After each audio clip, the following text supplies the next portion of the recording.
Bonsoir, bonjour à tout le monde. J'espère que vous êtes là. J'attends un petit peu que YouTube mouline un petit peu parce que pas tout le monde voit instantanément. J'espère que vous allez bien, vous avez passé une super soirée et vous allez passer une super soirée, que vous avez passé une bonne semaine. J'ai un peu mélangé les arguments. Alors, ce soir, je vais vous présenter Aurélien Milo. Dis-moi. Bonsoir Aurélien, comment vas-tu? Bonsoir Michel, bonsoir tout le monde. Très bien, merci. Merci de me recevoir. Alors, Aurélien, et j'allais dire quelqu'un de très intéressant de mon point de vue. Hein, maintenant, vous allez voir, il va pouvoir vous développer une certaine philosophie très intéressante et qui résume bien le titre d'ailleurs, je trouve, puisque le titre, bon, il va vous l'expliquer, mais le entre parenthèses est intéressant puisqu'on parle de manière terre à terre et la tête dans les étoiles. C'est exactement pour moi le parfait résumé de d'Aurélien, de ce qu'il vit, de ce qu'il est, de ce que je ressens en tout cas. Euh, L'être qui est parfaitement une personne qui est parfaitement dans la réalité, ancrée, chef d'entreprise, professeur, auteur, je crois aussi, me semble-t-il. En plus, bon, il est un bon chef d'entreprise délocalisé, puisqu'il vit en Chine, à Shanghai, et donc c'est quelqu'un qui a osé quelque part se déraciner et entreprendre quelque chose ailleurs, ce qui n'est pas toujours le cas. Beaucoup de personnes n'osent pas. Et de plus, il a une fibre particulière, probablement de naissance, c'est ce que tu m'as dit, une certaine spiritualité que tu as développée, en fait, que tu as appris à, non, tu as intégré dans ta vie. Et tu as d'ailleurs créé, mais on en parlera au cours de la soirée, avec, je crois, vous êtes 6 membres, 6 membres. Vous êtes 6 membres, vous avez intégré une sorte de centre de bien-être à Chambali. J'allais dire à Chambali parce que c'est bizarre comme je l'ai dit, parce que j'ai fait un amalgame avec Shambhala, hein, il y avait l'idée, et à Bali. Et donc Shambhala est devenu Chambali, je suppose, mais je te laisse la parole. D'abord, si tu le souhaites, te présenter un petit peu, succinctement, ou comme tu le souhaites. Oui, bien Ah, sûr. voilà, Alors, en toi. fait, alors bonjour à tous. Donc voilà, je m'appelle Aurélien. En fait, je suis originaire à la base du nord de la France, une petite banlieue d'une petite ville, Valenciennes, pour ceux qui connaissent, à la frontière belge. On va dire que je suis parti un moment désormais. Je suis parti il y a quasiment 20 ans, un peu moins que ça, on va dire. Et voilà, en fait, oui, pour commencer, alors je vais présenter un petit peu mes différentes activités et puis après on viendra sur le sujet principal. Mais avant ça, en fait, c'est ce que tu disais, en fait, Michel, en effet, bah, depuis que je suis né, j'ai une espèce de connexion avec, je sais pas quel nom mettre derrière ça, parce que sans pour autant prendre parti, mais enfin, on va dire que je l'appelais le grand tout, ou Dieu dans la définition que je donne, à savoir dimension intérieure et extérieure euh, universelle. Voilà. Et universelle, on a déjà une clé qui est unique vers le sel qui est en alchimie et le liant qui permet de reconnecter l'intégralité des choses et notamment l'univers. Voilà. Donc depuis tout petit, j'ai cette espèce de connexion, on va dire, et j'avais l'impression de parler à Dieu de manière permanente et de le voir à travers les gens, à travers les choses, dans la nature et autres. Voilà. Très petit, j'ai cru, on va dire, au miracle. Bon, la preuve en est, enfin, à l'époque, c'était pas aussi fiable qu'aujourd'hui, mais je suis né sous stérilet. Ça sous-entend que j'ai vraiment voulu pousser les portes du destin, on va dire. Et donc, voilà, ça m'a un petit peu mis assez rapidement sur un point, on va dire, de choses un petit peu, on va dire, qui ne sont pas terre à terre. Et en fait, moi, très vite, j'ai été, bon, bah, j'ai, comme beaucoup de gens en France, été éduqué à l'école chrétienne, catholique. Et en fait, très vite, alors vers l'âge de 10 ans, je n'arrivais pas à concevoir qu'il puisse avoir une religion dite et qui serait dans la lumière et que les autres seraient dans l'obscurité. Alors très vite, vers Hum, l'âge de 10 ans, je me souviens en CM1, CM2, par là, je me suis lancé dans une espèce de quête, à savoir d'étudier les autres religions, pour notamment établir en fait des similarités entre elles en fait. Et bon, à l'époque, il y avait pas d'internet, donc ma tâche a été un petit peu plus compliquée au début, et ça a été par la suite un peu plus facilité 10 ans plus tard avec l'arrivée d'internet. Donc ça a été ma tâche, et donc les différentes religions, donc ça veut dire les religions du livre, les trois monothéismes, mais aussi au-delà de ça, l'hindouisme, le jaïnisme, le bouddhisme, le taoïsme, Il y en a, le il y en a, il y en a beaucoup. Et en donc Asie, tu le sais, il y en a énormément. exactement. Donc et au-delà, il y a aussi leur partie, on va dire, occulte, à savoir l'ésotérisme. L'éso, grec, signifie bien entendu la partie cachée, donc la partie au-delà du dogme, qui m'intéressait véritablement dans la mesure où ça correspond, on va dire, à l'essence même des messages premiers, en fait. Voilà, donc j'ai notamment choisi à l'époque une direction, à savoir le commerce, pour justement voyager et aller à la rencontre du monde. Donc j'ai eu la chance justement de voyager dans à peu près 70 pays du monde, Mhm. assez jeune. Et bon, bah, maintenant je m'y suis installé puisque j'habite entre 2 mois à Bali et 2 mois à Shanghai, de manière alternative, et je suis en Asie désormais depuis une petite dizaine d'années. J'ai vécu 8 ans et demi à Shanghai de manière permanente. Voilà. Donc, disons qu'au niveau de... Alors, petit point aussi, j'ai eu une révélation, comme beaucoup l'ont, mais ne s'en rappellent pas. À l'âge de 21 ans, en fait, en 2001, j'ai commencé à avoir sortie de corps. Et c'est là vraiment où les choses ont commencé à s'accélérer dans la manière où ça a été vraiment une mise en pratique des connaissances que j'avais accumulées. Voilà. Bon, au niveau de mon parcours, donc comme je vous ai dit, moi j'avais, en fait, je voulais faire de l'humanitaire au départ, et je me suis rendu compte que ma portée allait être très très limitée. Et donc j'ai continué à faire de l'humanitaire à titre associatif, privé et dans l'associatif, et j'ai continué grâce au commerce parce que je savais que plus tard, je serais amené à avoir plus de portée grâce au commerce. Donc, je me suis en fait lancé dans le commerce, qui m'a permis notamment de voyager, comme je disais précédemment, et surtout de rentrer à l'intérieur tel un cheval de Troie dans le système pour voir un petit peu le monde systémique, financier, etc., etc., essayer de mieux le comprendre, et notamment pour essayer à terme apporter un petit peu d'éthique, ou tout au moins un peu de conscience à l'intérieur de ça. Alors voilà, donc je me suis lancé dans cette carrière.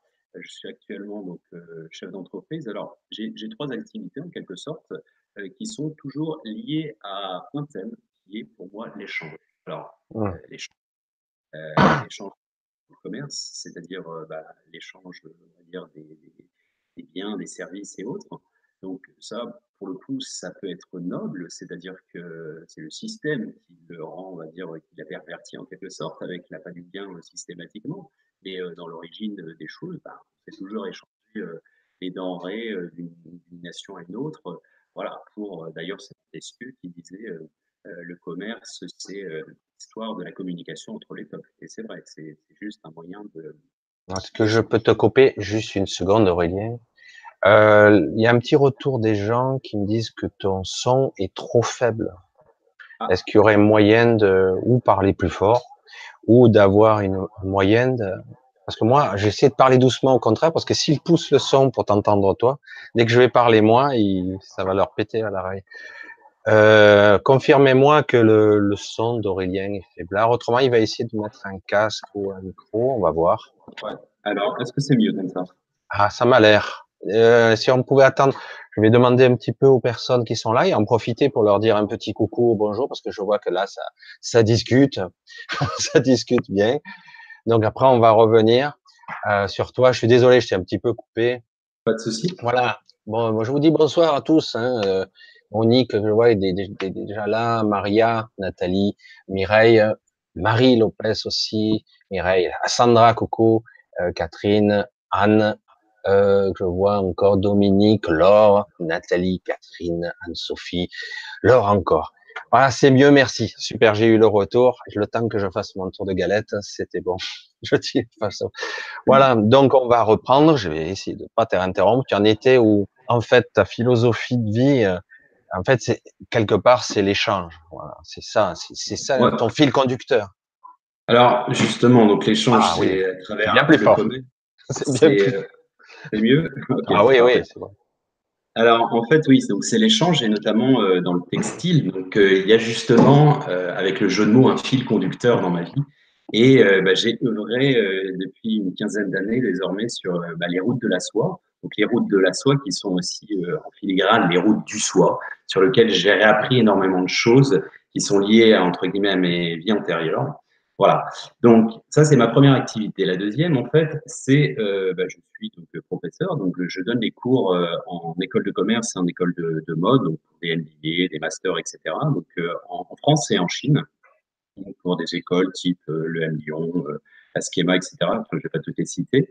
Et je suis aussi conférencier, alors pour le centre spirituel de Shanghai, par exemple. Je donne aussi des conférences, alors pour les écoles de commerce, donc dans le commerce, on va dire, pur et dur, en gros, donc l'entrepreneuriat, la finance, etc. Et de plus en plus, je donne des conférences qui ont vocation à être orientées éthiques, l'éco-friendly, c'est-à-dire le commerce équitable et respectueux Wow. de la nature. Ça, c'est beau. Euh, C'est beau bah, parce que disons que c'est un c'est paradoxe surtout par rapport à la vision occidentale qu'on a de l'entreprise, du business, etc. bah, justement, et en fait, il y a aussi bah, le business fait qu'il y a une offre et une demande, c'est-à-dire que vraiment, les gens sont demandeurs. De plus en plus, les étudiants, les nouvelles générations sont de plus en plus friands de ça, et il y a vraiment une demande. Moi, je sais que je suis en train de mettre en place, imaginez, un MBA de awareness, donc ça veut dire la pleine conscience, avec le M Lyon, qui est l'équivalent de, enfin, c'est la deuxième ou troisième école de France, ce qui veut dire que les choses bougent. J'ai créé avec, enfin, j'ai co-créé avec des étudiants l'année dernière une association du bonheur à l'ancienne ESC Lille, donc qui est en Chine. Et voilà, donc ça montre, et je donne de plus en plus des conférences qui tournent autour du sens de la vie, le bonheur, les clés du bonheur, etc. Et en fait, pourquoi? Parce que enfin, les gens, les étudiants, les nouvelles générations se rendent compte, bah, ils veulent pas forcément être comme papa, maman, Mhm. suivre une voie où ils sont bah, dans ce que j'ai pu définir entre guillemets comme espèce de nouveau fléau, à savoir, bon ça j'en parlerai tout à l'heure, mais ce que j'ai baptisé de disease, qui est la contraction en anglais de disease, donc la maladie, et busy, ça veut dire bah, surmener. Donc c'est la maladie du surmenage. Et les gens n'aspirent de plus en plus à ne plus subir ce système comme tel et ne plus être passif et de plus en plus actif et choisir en fait. Voilà. La troisième activité que j'ai, ben, en fait, je suis le co-créateur d'un centre de bien-être holistique à Bali, pour lequel, ben, pour la faire très court, on a plusieurs vocations, mais l'objectif, ben, c'est la maïotique, c'est-à-dire faire accoucher l'autre de lui-même, les autres d'eux-mêmes. C'est-à-dire qu'on propose tout un programme de 10 jours, des retraites sur place, pour faire en sorte que les gens trouvent bah, soit les clés du bonheur, ou bien tout simplement bah, d'être bien ponctuellement dans ce lieu qui est assez paradisiaque, et Mhm. au-delà de rapporter un maximum de clés. Alors, on a 6 thérapeutes et on propose une Six vingtaine spécialités d'activités. différentes. Six spécialités Voilà, différentes. donc la méditation, le yoga Kundalini, le Qigong, le Reiki, le Pilates, la respiration holotropique, des choses comme l'auto-hypnose, la danse extatique, etc. On a une vingtaine en fait d'activités et aussi on propose ben, des choses assez standards, type du trekking, du snorkeling, des choses comme ça, du parachute ascensionnel, mais systématiquement, en fait, on l'intègre dans une notion holistique, c'est-à-dire globale. Et en fait, l'objectif, c'est vraiment que les gens comprennent que tout est enchevêtré. Alors, il y a une petite dimension spirituelle, mais qui n'est pas exclusive, parce que, bien entendu, il y a des gens qui ne sont pas nécessairement attirés, n'en ont pas besoin. Donc là, on a un total respect pour ça, mais on essaie de les ouvrir un nouveau paradigme. Voilà. Grosso modo, c'est un petit peu l'idée qu'on a à travers Chambali. Au-delà de ça, en fait, on reverse une grosse partie pour une association, donc un orphelinat, et on crée en fait on va dire une fondation. Et en fait, l'objectif, c'est basé sur le confucianisme, c'est-à-dire plutôt que de voir un homme qui a faim, au lieu de lui donner un poisson, apprendre-lui à pêcher. En fait, on aide, alors en faisant un diagnostic des gens qui sont un petit peu pauvres, locaux, un diagnostic de ce qu'ils aiment et de leurs compétences, et on essaie de les aider sur des projets pour être aidés, On les soit rend plus. autonomes. Voilà, c'est ça, exactement. Ce serait le but. Ouais. Voilà, et au-delà aussi, on a un projet qui est ce qu'on a baptisé le benchmark du monde. Alors, benchmark, ça sous-entend le point de référence, Performance. Ouais. et humain, c'est-à-dire qu'en fait, on essaie de prendre les meilleures idées qui ont lieu sur la planète, donc présentement, et puis aussi du passé, et de les faire véhiculer à travers le centre, alors à travers une notion d'association, alors les gens qui passent dans le centre, mais aussi au-delà, parce que l'objectif, c'est vraiment de faire en sorte, on essaie de faire en sorte que les gens rayonnent, trouvent leur unité intérieure, et au-delà de ça, qui rayonnent à travers les autres, et on a pour vocation d'essayer, à notre petite échelle, comme disait Gandhi, soit le changement que tu veux voir dans ce monde, d'essayer de créer des vocations, tout simplement. Voilà, pour résumer un petit peu. euh, Résumé, c'est énorme. C'est énorme parce que quelque part, je te coupe un peu, petit peu, parce que là, quand même, il faut prendre un petit peu une respiration, là, je pense, parce que quelque part, tu es chef d'entreprise, professeur, tu m'as dit que tu as écrit en plus, tu voyages à travers le monde, donc quelque part, tu es le co-créateur de ce centre de bien-être avec 6 autres personnes. D'ailleurs, il faudra que ça date de quand d'ailleurs? C'était la création, ça a une année, tu m'as dit? Un peu plus ouais, peut-être. c'est ça. Une année. Disons, le concept, il est là depuis quasiment 40 ans, mais Ah ouais, on va dire que la création officielle, oui, elle a un an, en fait. un an. Oui, donc c'est un nouveau-né quelque part et donc quelque part, ouais, c'est à créé à Chambali, donc à Bali. J'appuie bien là-dessus parce que c'est vrai que les gens n'ont pas, enfin, ils sont en France, certains ne sont pas sortis du coin. Donc c'est à Bali, un endroit paradisiaque évidemment. Je vous invite d'ailleurs, je crois que j'ai mis le lien à jeter un œil. Vous allez voir. Évidemment c'est un endroit qui a une énergie probablement spéciale. Tu me l'as déjà assez décrit. Non seulement donc tu as ouvert ce centre de bien-être qui est particulier, qui d'ailleurs tu organises des retraites d'une dizaine de jours, Des si jours. j'ai bien retenu. 10 jours, ce Mm. qui est quand même, on a le temps d'intégrer quelque chose. Et donc des retraites de 10 jours. Et en plus, quelque part, il y a tout cet aspect-là. Et tu as aussi, donc c'est pour ça que j'empile les arguments, hein, parce que tu as aussi créé, donc, ou tu es en train, si j'ai bien compris, une fondation On pour est en aider train. voilà, vous êtes en train de On est en créer train. cette fondation, donc vraiment pour aider cette région particulière Oui, du monde, exactement. voilà, qui est relativement pauvre quand même, Mm. si j'ai bien compris.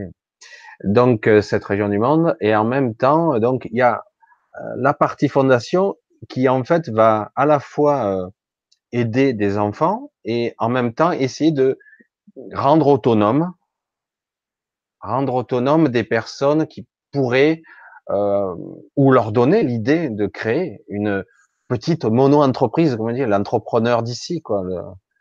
Ouais, local, c'est-à-dire qu'ils n'ont pas vocation à être nécessairement pardon, chef d'entreprise. Ce qu'on veut, c'est qu'ils aient leur petite activité, qu'ils soient meneurs de leur projet, qu'ils aient en fait un sens à leur vie, tout simplement. Et qu'ils n'aient plus cette notion de dépendance, tout simplement, avec le système ou avec la charité des gens, quoi. Ouais, non, enfin, moi je trouve ça énorme. Je sais pas où tu trouves le temps de faire tout ça, mais en tout cas, tu as un rêve qui prend forme visiblement et qui est assez étonnant. Et c'est pour ça que je l'annonce ici, hein, que tout le monde puisse écouter attentivement, entendre, parce que beaucoup de gens entendent mais n'écoutent pas, ou l'inverse. Mais et c'est vrai que là, quelque part, je le dis, il est là, mais voilà, et on a affaire à un personnage qui est quand même hors norme, hein, qui est à la fois un entrepreneur, qui a réussi probablement la liaison entre, justement, tu parlais de liaison tout à l'heure d'une autre façon, mais la liaison entre le monde entrepreneuriat, de l'entreprise pure et dure, le business, hein, tu le dis toi-même, hein, et en même temps, tu remets dessus, tu dis non, non, mais on peut le faire de façon éthique. Et en même temps, on peut créer, fonder, faire, bâtir, aider, et voir aimer son prochain, tout simplement. Être dans ce monde, être à la fois ancré et la tête dans les étoiles, dans la spiritualité, dans cet amour, on va dire pas peut-être inconditionnel, mais parce que moi je trouve ça énorme de dire ça dans ce monde-ci. En tout cas, de tendre vers une certaine beauté de ce que pourrait être ce monde, quoi. C'est ça ta vision quelque part. Tu as la vision d'un monde plus juste. Bah, disons qu'en fait, c'est même, c'est le fruit, en fait, j'ai pas précisé tout à l'heure, mais d'un gamin hypersensible à la base, comme j'imagine beaucoup d'auditeurs doivent se reconnaître à travers ça. C'est, alors, c'est pour ça qu'une, entre guillemets, faiblesse, parce que moi, je me souviens à l'époque, le docteur disait quand j'avais 3 4 ans que j'étais anormal. Et quelque part, maintenant, je suis content d'être anormal parce que ça sous-entend que bah, j'ai développé cette sensibilité que j'ai développée volontairement parce que je suis ce qu'on appelle un channel. En fait. C'est-à-dire que Voilà. j'arrive à ressentir, alors côté négatif et positif, on va dire les émotions de certaines personnes à distance et autres. Mais cette idée justement de vouloir servir son prochain, alors c'est très judéo-chrétien certes, mais vous le retrouvez d'ailleurs dans toute religion, pas religion. Hein, Mère Teresa était a priori ne croyait pas. Donc ça c'est notamment quelque chose qui m'a toujours mis sur la route de entre guillemets l'incohérence si on suit à la lettre les textes, à savoir tu crois ou tu respectes et tu vas aller au paradis, et si tu ne respectes pas, tu n'irais pas dans le concept de paradis. Mère Teresa, pour moi, c'est quelqu'un qui a pas entre guillemets de preuve à faire. Je veux dire, si, pour moi, c'est quelqu'un qui est religieuse dans l'acte, et je pense que c'est beaucoup plus noble quelque part, même si je suis personne pour juger, que certains paradoxes, religieux, on va dire.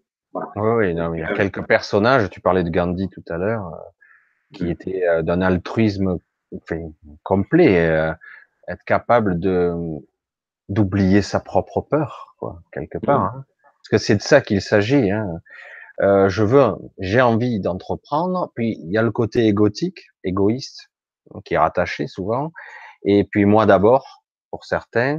Mais là, non, c'est je m'expose, je vais bâtir, créer, sachant que ben, tout ça, ça se fait pas facilement. Il faut quand même des dons. Le don de soi, pas forcément des dons financiers. Il y a aussi le don de soi. Il y a des gens qui s'investissent derrière, comme tu le fais, et probablement tes amis aussi. Enfin, je sais pas si.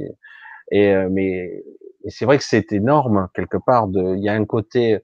C'est vrai qu'on va pas rentrer dans le côté judéo-chrétien, mais il y a un côté sacrificiel. Mais je dirais, il faut l'écarter. Ça plutôt mission, peut-être.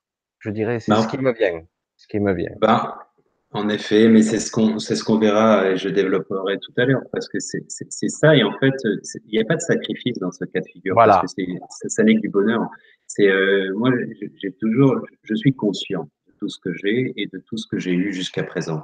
Voilà, je suis très reconnaissant et je ne peux pas concevoir de ne pas restituer en fait et d'essayer de transmettre et de redonner, etc. Et au plus je donne, au plus je reçois en fait.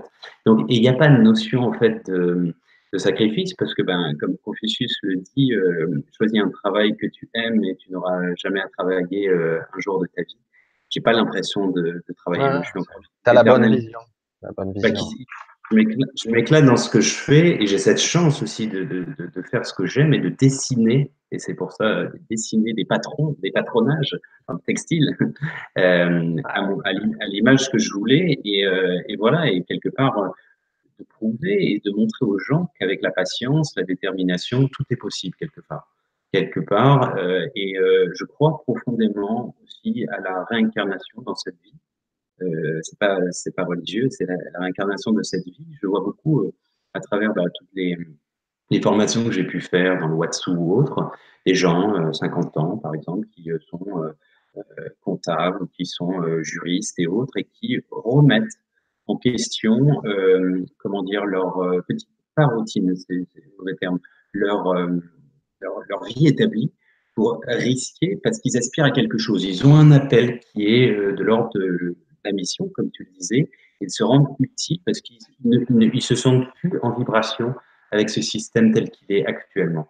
Et, Mm. et quelque part, alors oui, il y a toujours eu des gens qui se moquent, qui vous jettent des pierres, etc. Mais ça, c'est pas très grave. Justement, c'est source de motivation. Quand vous l'avez en fait de manière intérieure et que vous êtes euh, aspiré, happé et vous êtes poussé, il y a une espèce de transcendance qui s'opère et vous savez que vous êtes dans la bonne voie. En fait, qui est votre voie, hein. C'est-à-dire que je n'aspire pas à ce que les gens copient nécessairement ou s'inspirent de ce que je fais, mais justement, c'est ça qu'on enseigne, notamment à travers notre centre, c'est la maïeutique. Sans faire du pompeux, la maïeutique, en Grèce antique, c'est de faire accoucher l'autre de lui-même. Donc c'est juste, c'est pas briller, c'est juste d'éclairer pour que la personne trouve sa propre voie. Mmh. Parce Mmh. que chacun a sa légende personnelle, de toute façon. Ah Voilà. oui, non, la nuance, c'est bien de le préciser, parce que c'est vrai que c'est très différent. C'est très Mm. différent. Puisque des fois, dans la notion d'éclairer, on peut aveugler aussi. Euh, C'est tout le dosage de la lumière, en effet. oui, non, non, c'est vrai que puis nous, on en a entendu parler évidemment quand on était sur ce type de chaîne. On parlait d'ego spirituel parce qu'à un moment donné, l'ego pouvait grandir en même temps que la soi-disant le soi-disant Ouais, altruisme, pardon. C'est vrai que certains avaient un bel ego qui se développait en même temps. C'est un petit peu triste et dommage parce que parfois la personne ne s'en aperçoit pas tout de suite. Euh, Parfois, c'est aussi le chemin. Il faut passer par là pour comprendre ce qu'il en est. Parce que parfois, c'est la vie, hein, c'est ainsi. On doit éprouver une chose pour la comprendre. Hein, exactement. Je pense que c'est même un passage obligé, la dimension égotique, et notamment dans la notion d'éveil, elle est importante pour justement y mettre fin à terme. La destruction de l'ego ne signifie pas qu'on n'a plus d'individualité, et ça veut dire qu'on le remet à sa place en fait. Mais il y a toujours, au départ, quand on commence à s'éveiller, certaines personnes qui ont des habilités, donc des capacités en quelque sorte, les prennent pour des pouvoirs. Et déjà dans la notion de pouvoir, ça veut dire qu'il y a un impact, il y a le côté hum, hum, pour se montrer, etc. Et en fait, très vite, les gens vont être limités ou seront alimentés par une énergie qui va être maligne, en fait.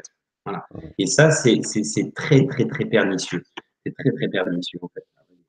Et je pense que c'est un schéma, malheureusement, standard. Mais en fait, si vous voulez, il y a une dimension d'humilité qui est importante. Et ça, c'est quelque chose qui se trouve à Luxor, de mémoire, qui est en fait, qui est dit le véritable enseignement n'est pas l'accumulation de connaissances, mais l'éveil de la conscience qui passe par différentes strates, différents stages.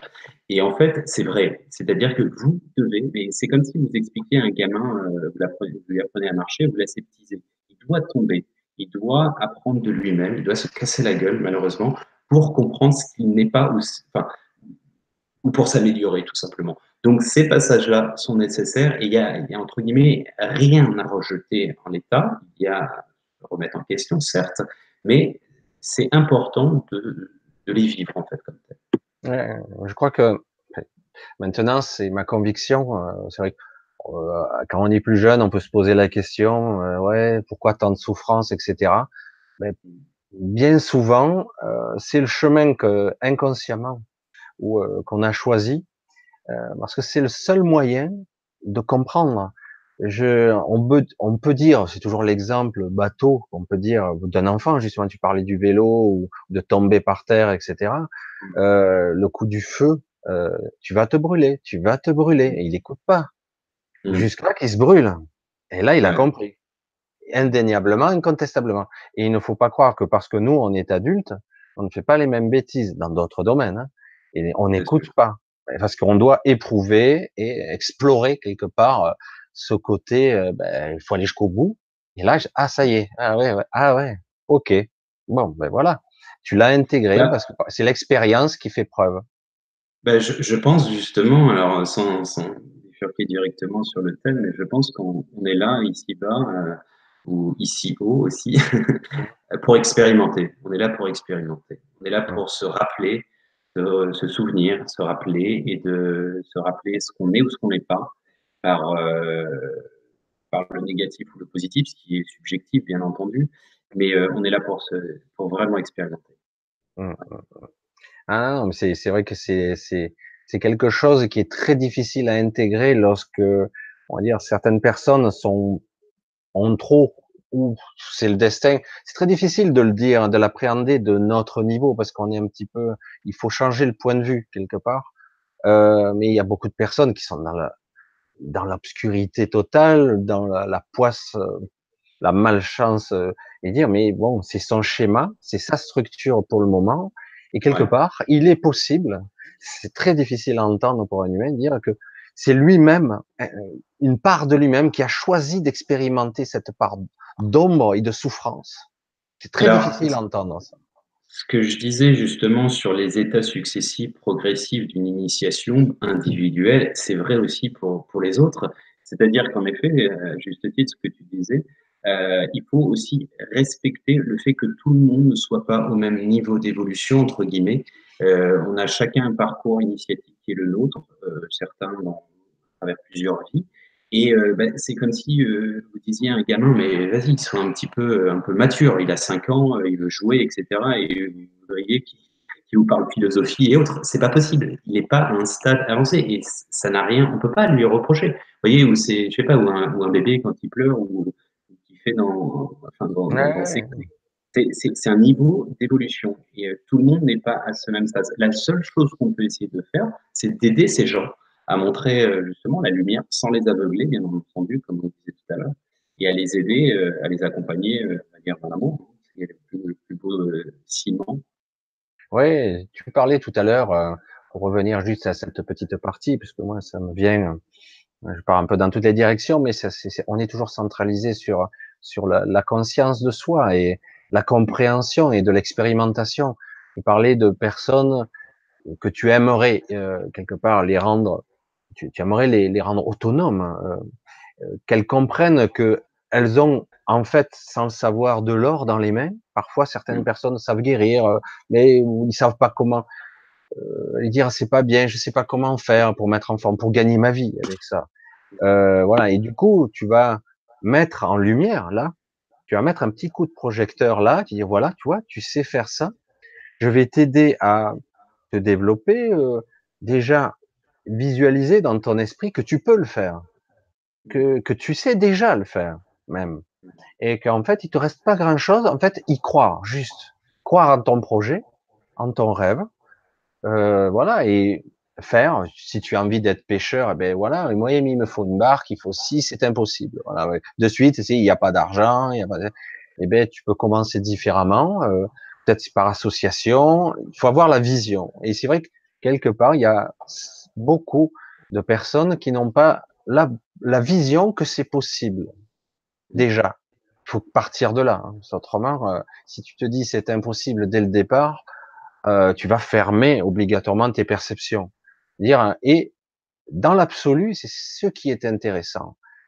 On va émettre un souhait, une intention, et parfois, souvent même, j'allais dire, ça va se réaliser, mais pas tout à fait sous la forme que tu la voyais.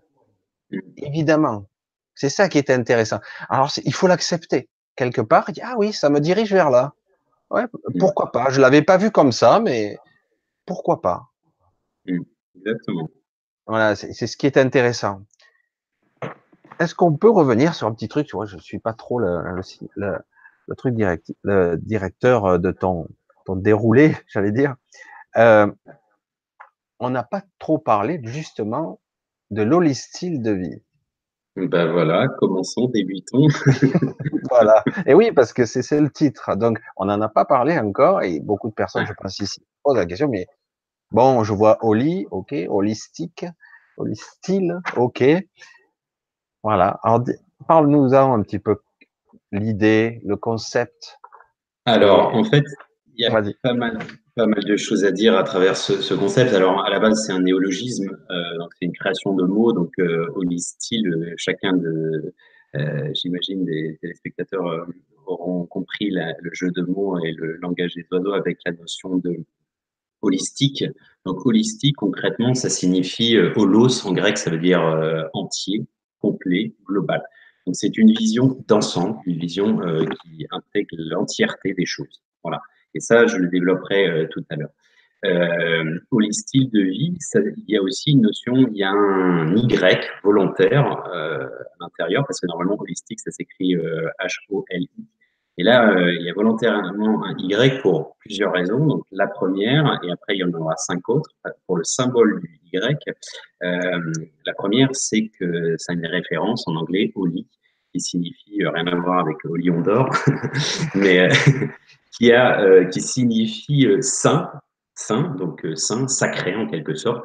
Et l'objectif final, c'est d'aspirer à une vie sacrée, sainte, et notamment d'aspirer à retrouver, à recouvrer sa santé intérieure, c'est-à-dire de retrouver, recouvrer son petit Dieu intérieur qui est une connexion avec le Dieu extérieur en fait.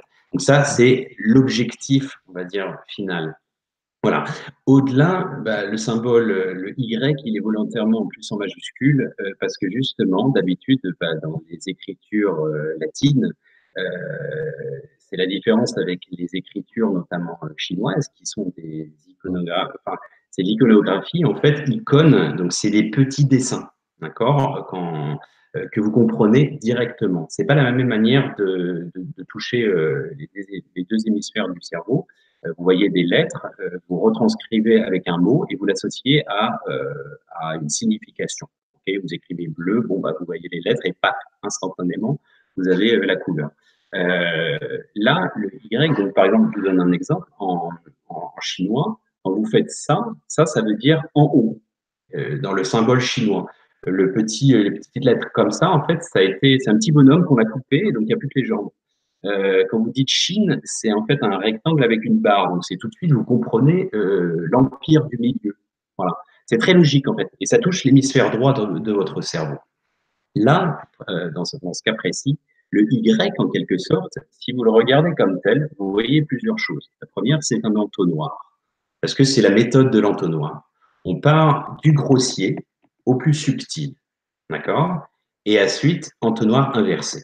Donc ça, c'est une vision. Quand vous tapez sur Google un mot, vous mettez différents items, okay, différents critères, et vous allez obtenir un résultat de plus en plus affiné. D'accord? C'est le même principe. Le deuxième, c'est la notion de s'habiller, okay, parce qu'il y a une notion d'éternité, de notion de temps, l'impact du temps, etc. J'ai fait une petite allusion tout à l'heure avec notre monde moderne, les temps modernes, hein, référence à Chaplin, où on est dans notre tripalium, dans notre dimension d'esclave, on va dire, de notre système, duquel beaucoup souhaitent sortir, hein. Ne serait-ce qu'avoir toutes les téléréalités pour essayer de devenir célèbre, tous les lotos, toutes ces choses-là, enfin, désolé pour faire un peu de pub, mais tout ce qui est loterie, on va dire, pour essayer de, en gros, en revoir président, vous savez, à l'époque, il arrivait en canard, etc. Et l'objectif, c'est de sortir du système. Voilà. Et voilà. Donc, ça sous-entend aussi qu'il y a un petit souci à la base de notre système. Et donc voilà, il y a la notion de s'habiller. À l'intérieur, on voit aussi le grand tout qui s'individualise. D'accord? Donc, c'est en quelque sorte l'infini, ok, l'infini, parce que le Y, il peut aller beaucoup plus haut, l'infini qui devient un nombre un fini. Ok? Donc, c'est le grand tout qui s'individualise en tant que nous tous. Dieu s'expérimente à travers nous. Et nous retrouvons, le but du jeu, c'est de retrouver Dieu à travers nous aussi. C'est dans un sens et dans un autre. C'est pour ça qu'il y a les deux sens de cet Y et de cet entonnoir. La quatrième, si vous le voyez aussi comme ça, c'est un vase communicant. Et de là, c'est le Saint Graal.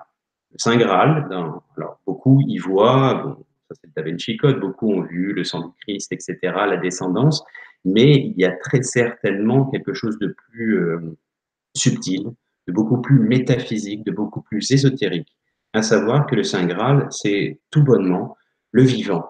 Okay, la métaphore de Dieu, c'est le vivant, d'accord? C'est dans la nature, c'est dans la table, c'est dans le vent, c'est en nous, en fait. Et le Saint Graal, que l'on va chercher comme quelque chose d'extérieur, c'est notamment l'objectif, c'est de le retrouver à l'intérieur. Voilà. Parce que beaucoup de gens, et puis c'est très matérialistique, hein, matérialiste, pardon, de le visualiser sur quelque chose d'extérieur, une coupe en or, etc., etc. D'ailleurs, quand vous avez en anglais, dans le langage des oiseaux, donc la langue verte en anglais, et c'est si vous regardez le petit petit court-métrage que l'on a fait à Bali, donc de 2 minutes 40.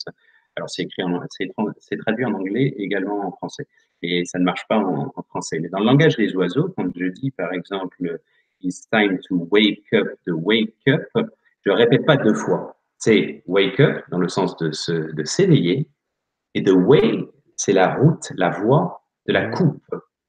Et en fait, à l'intérieur de ça, on peut comprendre que c'est l'une des premières étapes, la quête du Saint Graal, et la première étape, c'est ça, c'est d'essayer de s'éveiller en fait, consciemment, de s'éveiller et de se rendre compte à différentes échelles qu'on va voir plus tard, mais d'essayer de retrouver notre petite partie divine intérieure. Et c'est notamment toute la métaphore que vous connaissez peut-être chez les hindous, qui disent, voilà, au départ, Brahma et tous les dieux voulaient cacher la divinité, enfin, parce que l'homme en abusait. On va dire, c'est la référence de l'Atlantide, en abusait, et donc ils veulent le cacher. Donc, il y en a un premier dieu qui dit, ben, on va le cacher très profondément à l'intérieur de la terre. Et Brahma les met en garde, il dit, non, un jour, ils seront par l'appât du gain, ils le trouveront, ils pousseront les technologies pour le revendre et euh, asservir l'humanité. Donc, trouve une autre option, c'est de le mettre en fin fond des mers. Pour les mêmes raisons, Brahma les balaye et dit non, ils trouveront un moyen. Et la troisième option, c'est de l'envoyer très loin à des années-lumière. Pareil, Brahma les met en garde, ils trouveront. Alors chacun se dit, mais où est-ce qu'on va le mettre en gros. Et en fait, Brahma leur dit, ben, on va le mettre dans un endroit où ils ne vont pas trouver tout de suite, ils auront beaucoup plus de mal. Mhm. Seuls les gens purs le trouveront. On va le mettre, on va le garder, on va l'intégrer dans son cœur. Et en fait, c'est toute la métaphore du Saint Graal. Nous avons tous à l'intérieur le paradis et l'enfer, il est présentement. Dès qu'on est amoureux, dès qu'on est en harmonie avec la nature, avec des gamins, avec sa famille, avec etc., on est en des vibrations très fortes. D'accord. On est dans le paradis, déjà. Alors, il y a peut-être aussi des sphères supérieures, bien entendu, mais on est déjà en vibration avec quelque chose de très fort. Vous êtes dans la haine, dans l'énervement, etc., vous êtes dans les enfers. Donc, c'est le principe, si vous voulez. Et de là aussi, je ne sais pas si vous connaissez cette coupe, et c'est un jeu de miroir, en fait. Si vous tapez sur Internet visage plus coupe, vous allez voir, en fait, vous avez deux visages qui forment une coupe. Et les deux visages font allusion, notamment à notre double polarité, en quelque sorte, de bien et de mal, et qui sont Mhm. une lutte constante. Et on a la lumière et on a l'obscurité. Et d'ailleurs, dans la Genèse, vous avez Dieu, à l'origine, la Genèse, il sépare la lumière des ténèbres. Et d'ailleurs, en arabe ou en hébreu, shaitan signifie l'obstacle. C'est l'obstacle à la lumière. D'accord. C'est pas nécessairement l'obscurité. Mais tout ça pour dire, on sera dans une spirale où on va essayer, on aspirera, on ne saura pas aspirer justement parce qu'on ne sera pas passif, et on aspirera justement à retrouver, à recouvrer cette partie euh, divine. Et quelque part, si je devais le résumer, donc juste en un mot, la raison d'être en fait de cette méthodologie, c'est une quête pour recouvrer l'unité individuelle et collective. Et parce qu'en fait, déjà dans unité, vous avez un double sens. Unité, ça peut être la globalité, l'entièreté, okay, en anglais oneness, unity, et c'est également l'unité, le sous-ensemble. Une petite unité, c'est un composant. Donc vous êtes un petit composant et vous aspirez à l'unité individuelle pour retrouver l'unité globale avec les choses et de l'entièreté de ce monde. Voilà. C'est l'aspiration principale. Voilà. Oui, il y a unité et unifié. J'entends les deux. Aussi, il y a ce parcours aussi, en effet. Ouais. Eh ben, pour un Y, ça, c'est énorme. Non, je fais un peu d'humour, mais c'est vrai que quelque part, on sent que tu as approfondi le sujet et tu y as Alors, travaillé spirituellement. Tu as vraiment ressenti les choses profondément quelque part. je vais vous Ouais. expliquer plus tard que c'est pas, ça vient pas de moi tout ça en fait. C'est justement ça que je vais vous expliquer que c'est aussi, il y a Ah des oui, choses oui. comme ça qui viennent et qui sont plus, voilà, moi je suis juste un scribe en quelque sorte de certaines choses. Voilà. Ouais, ouais, c'est vrai, c'est ce que j'avais compris, c'est ce que tu as dit tout à l'heure. Tu as dit que tu étais Chanel. En fait, moi, ça m'arrive souvent, et moi je le dis jamais comme ça, je le dis, j'ai l'inspiration. Voilà, comme Ouais, ça, tout le monde le prend, comme ça. Voilà. ouais, puis oui, oui, Voilà. bah ça C'est ça, c'est hein. Enfin, c'est ça, ouais, c'est la c'est même chose. exactement ça. L'inspiration, Et les idées, elles viennent d'où, d'ailleurs, hein? le monde des idées, voilà, l'inspiration. Découvrir, ça veut dire qu'on enlève le couvercle. Hein. Découvrir, ça veut dire qu'on ôte la couverture. Donc ça veut dire que Ouais, c'était déjà là présentement. D'ailleurs, même quand là, on est là et on discute, si jamais tu me donnes une idée et que je me dis, ah, Eureka, je comprends, et ben, quelque part, ça sous-entend que c'est juste une connexion qui s'établit, un lien, comment dire, d'électricité entre deux neurones. Il y a une synapse qui se met en ouais, connexion. Ça veut dire que tu l'avais déjà avant. Donc ça veut dire qu'on l'a déjà avant. D'ailleurs, il y a c'est Khalil Gibran qui dit aucun homme ne peut vous révéler ce qui, à part ce qui demeure à demi endormi. Voilà, donc ça sous-entend que tout ce qu'on découvre, il était déjà là quasiment quelque part chez nous, oui. en Ouais, sommeil. c'est toujours compliqué d'expliquer, moi, ce que je nomme, ce qu'on peut nommer la conscience, notre conscience, ou la grande conscience, le soi divin. Enfin, il y a beaucoup, le grand soi. Enfin, bref. Et c'est vrai Alors, c'est très difficile à définir. bah justement, c'est ce sur lequel on va s'exercer parce que ça fait partie du neuvième point, la Ah, conscience de la conscience, et on finira quasiment par ça parce qu'il y aura un dixième point mais qui sera plus rapide, et la conscience de la conscience. Donc sur lequel on va ouvrir pas mal de paradigmes et notamment scientifiques. Je ferai pas mal de références à Einstein, à Tesla, etc. pour montrer Max Planck pour montrer que justement, parce que je n'ai quand même pas précisé une chose, c'est que je suis passionné de science, de spiritualité, mais de science et d'art aussi. Vous savez, tu sais, pardon, enfin je dis aux auditeurs aussi, ouais, vous, ouais. euh, c'est Léonard de Vinci qui disait le principe de développement d'un homme complet étudie ou étudier, peu importe, la science de l'art, l'art de la science. Surtout, apprenez à explorer vos sens, surtout celui de voir, réaliser que tout est connecté à tout. Et si on regarde, alors je me compare aucunement à Da Vinci, évidemment, De Vinci, mais De Vinci, il est quoi? Il est sculpteur, il est peintre, il est écrivain, il est Inventeur. grand stratège, il est philosophe. Enfin, il a dit peut-être même plus aptitude. Il est mystique parce qu'il est enseigné. Il est conseiller euh, militaire de François Ier, ah, c'est etc. énorme. Et Cybernétique, même avant l'âge. On parlait déjà voilà. cybernétique à l'époque. Mais on Et n'imagine pas, hein, le cerveau, il avait 400 ans d'avance, ou peut-être plus. voilà, et c'est le même principe que Avicenne, qui est l'équivalent de Léonard de Vinci, mais c'est en Iran. Et Avicenne, comme Léonard de Vinci, ont toujours dit que leur source d'inspiration, et ça, Avicenne, on peut le trouver sur Internet, c'était leurs anges qui étaient, en fait, ils étaient connectés avec le monde supranaturel, qui leur donnait ces informations. Et aujourd'hui encore, il y a des gens qui n'arrivent pas à comprendre comment ces gens ont eu des siècles d'avance. Et tout simplement, et c'est ce qu'on va voir, parce qu'ils étaient connectés, en fait. Il y a vraiment un mot clé à travers justement cette méthodologie et peu importe la méthodologie. Dans notre monde, présentement, on a un problème de connexion. Alors, pas connexion Internet, justement, ça c'est une fausse connexion. Exact.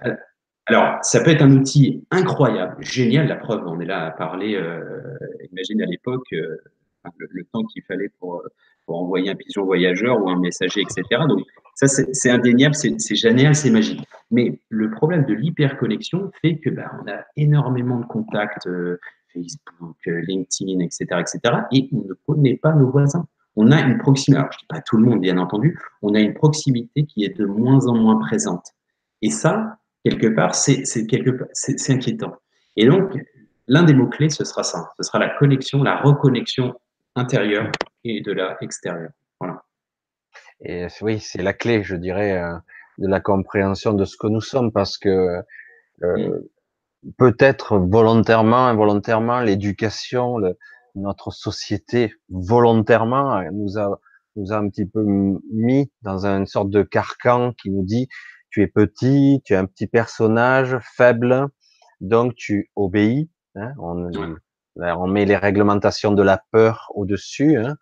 D'ailleurs, il y a toujours un concept de sécurité, c'est pour ta sécurité, hein, toujours. Et du coup, quelque part, on a mis un petit chapeau par-dessus. Tu parlais de couverture tout à l'heure, mais c'est exactement, tu parlais aussi d'esclaves, aussi. Tu as parlé de tout ça, et c'est vrai, quelque part, du coup, mais, l'éveil, c'est ça, c'est pas seulement je m'éveille, ah, ça y est. Non, c'est un cheminement, un Ouais. vrai cheminement qui te dit, mais je suis pas que ça. Mmh. Ce n'est qu'un aspect de ça. Je suis plus que ça. Surtout quand on commence à vraiment, quelque part, à écouter cette inspiration, on se dit, mais il y a plein de voix là-dedans.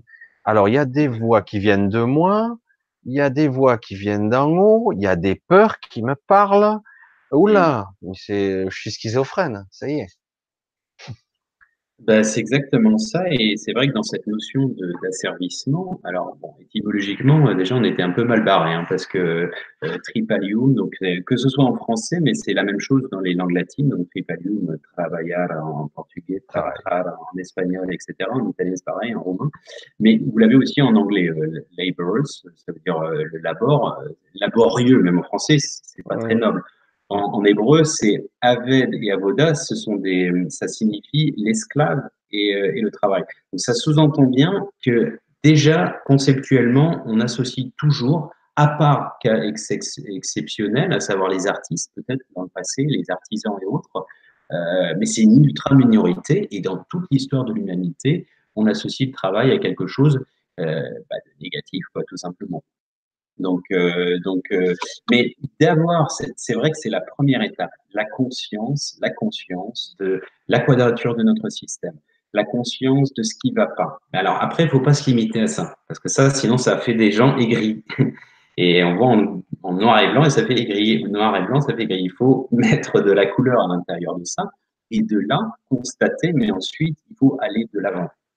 Ça, c'est très, très important. Parce que bon, je suis pas là pour, entre guillemets, être négatif, mais je pars quand même d'un principe que bon, ben, faut pas être forcément ni dans la conspiration, ni, comment dire, négatif pour constater deux choses. Notre système ne fonctionne pas en l'état. Bon, bah, je suis professeur quand même en finance, hein, donc entre autres, donc je connais un peu la quadrature de ce système. Je me suis mis dans la finance parce que justement, je voulais démontrer qu'il était bah, caduque tout simplement, et c'est pas un système qui est noble. Il est basé sur de l'illusion, de la force des gens ont d'y croire. Hein. Je ne devrais pas dire ça parce que c'est pas, pourrait, un crash peut arriver demain. Hein, donc voilà. Donc ça, c'est déjà pas juste en soi, dans l'absolu. Mais ça, c'est une conscience que la plupart des gens ont. Au-delà, c'est l'écosystème. C'est-à-dire que parce que c'est notre système qui fait aussi que c'est pas juste. Et de là, en fait, c'est pour ça que ça, même à l'intérieur de ça, c'est une vision holistique.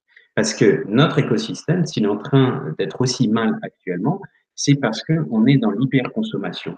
Et l'hyperconsommation, bah, c'est la résultante. Alors, justement, on va voir juste dans le premier point, c'est une vision globale. Pourquoi? Parce que c'est important de voir toujours dans sa globalité. Notre système actuel, il est le fruit du passé. Il est le fruit de plusieurs guerres, enfin, deux guerres mondiales, une frustration, la pénurie, etc., etc. Et ensuite, ben, il y avait une espèce La bah, société de consommation, à outrance, ouais, le de pillage de la planète, le pillage à de outrance. gros lâchage, un petit peu d'inconscience. C'est l'adolescent qui se dit bon, on verra ça plus tard, etc. Alors que non, c'est pas on verra ça plus tard. C'était Saint-Exupéry qui disait on n'hérite pas de la terre de nos ancêtres, on emprunte ceux de nos enfants. Ça, c'est très juste.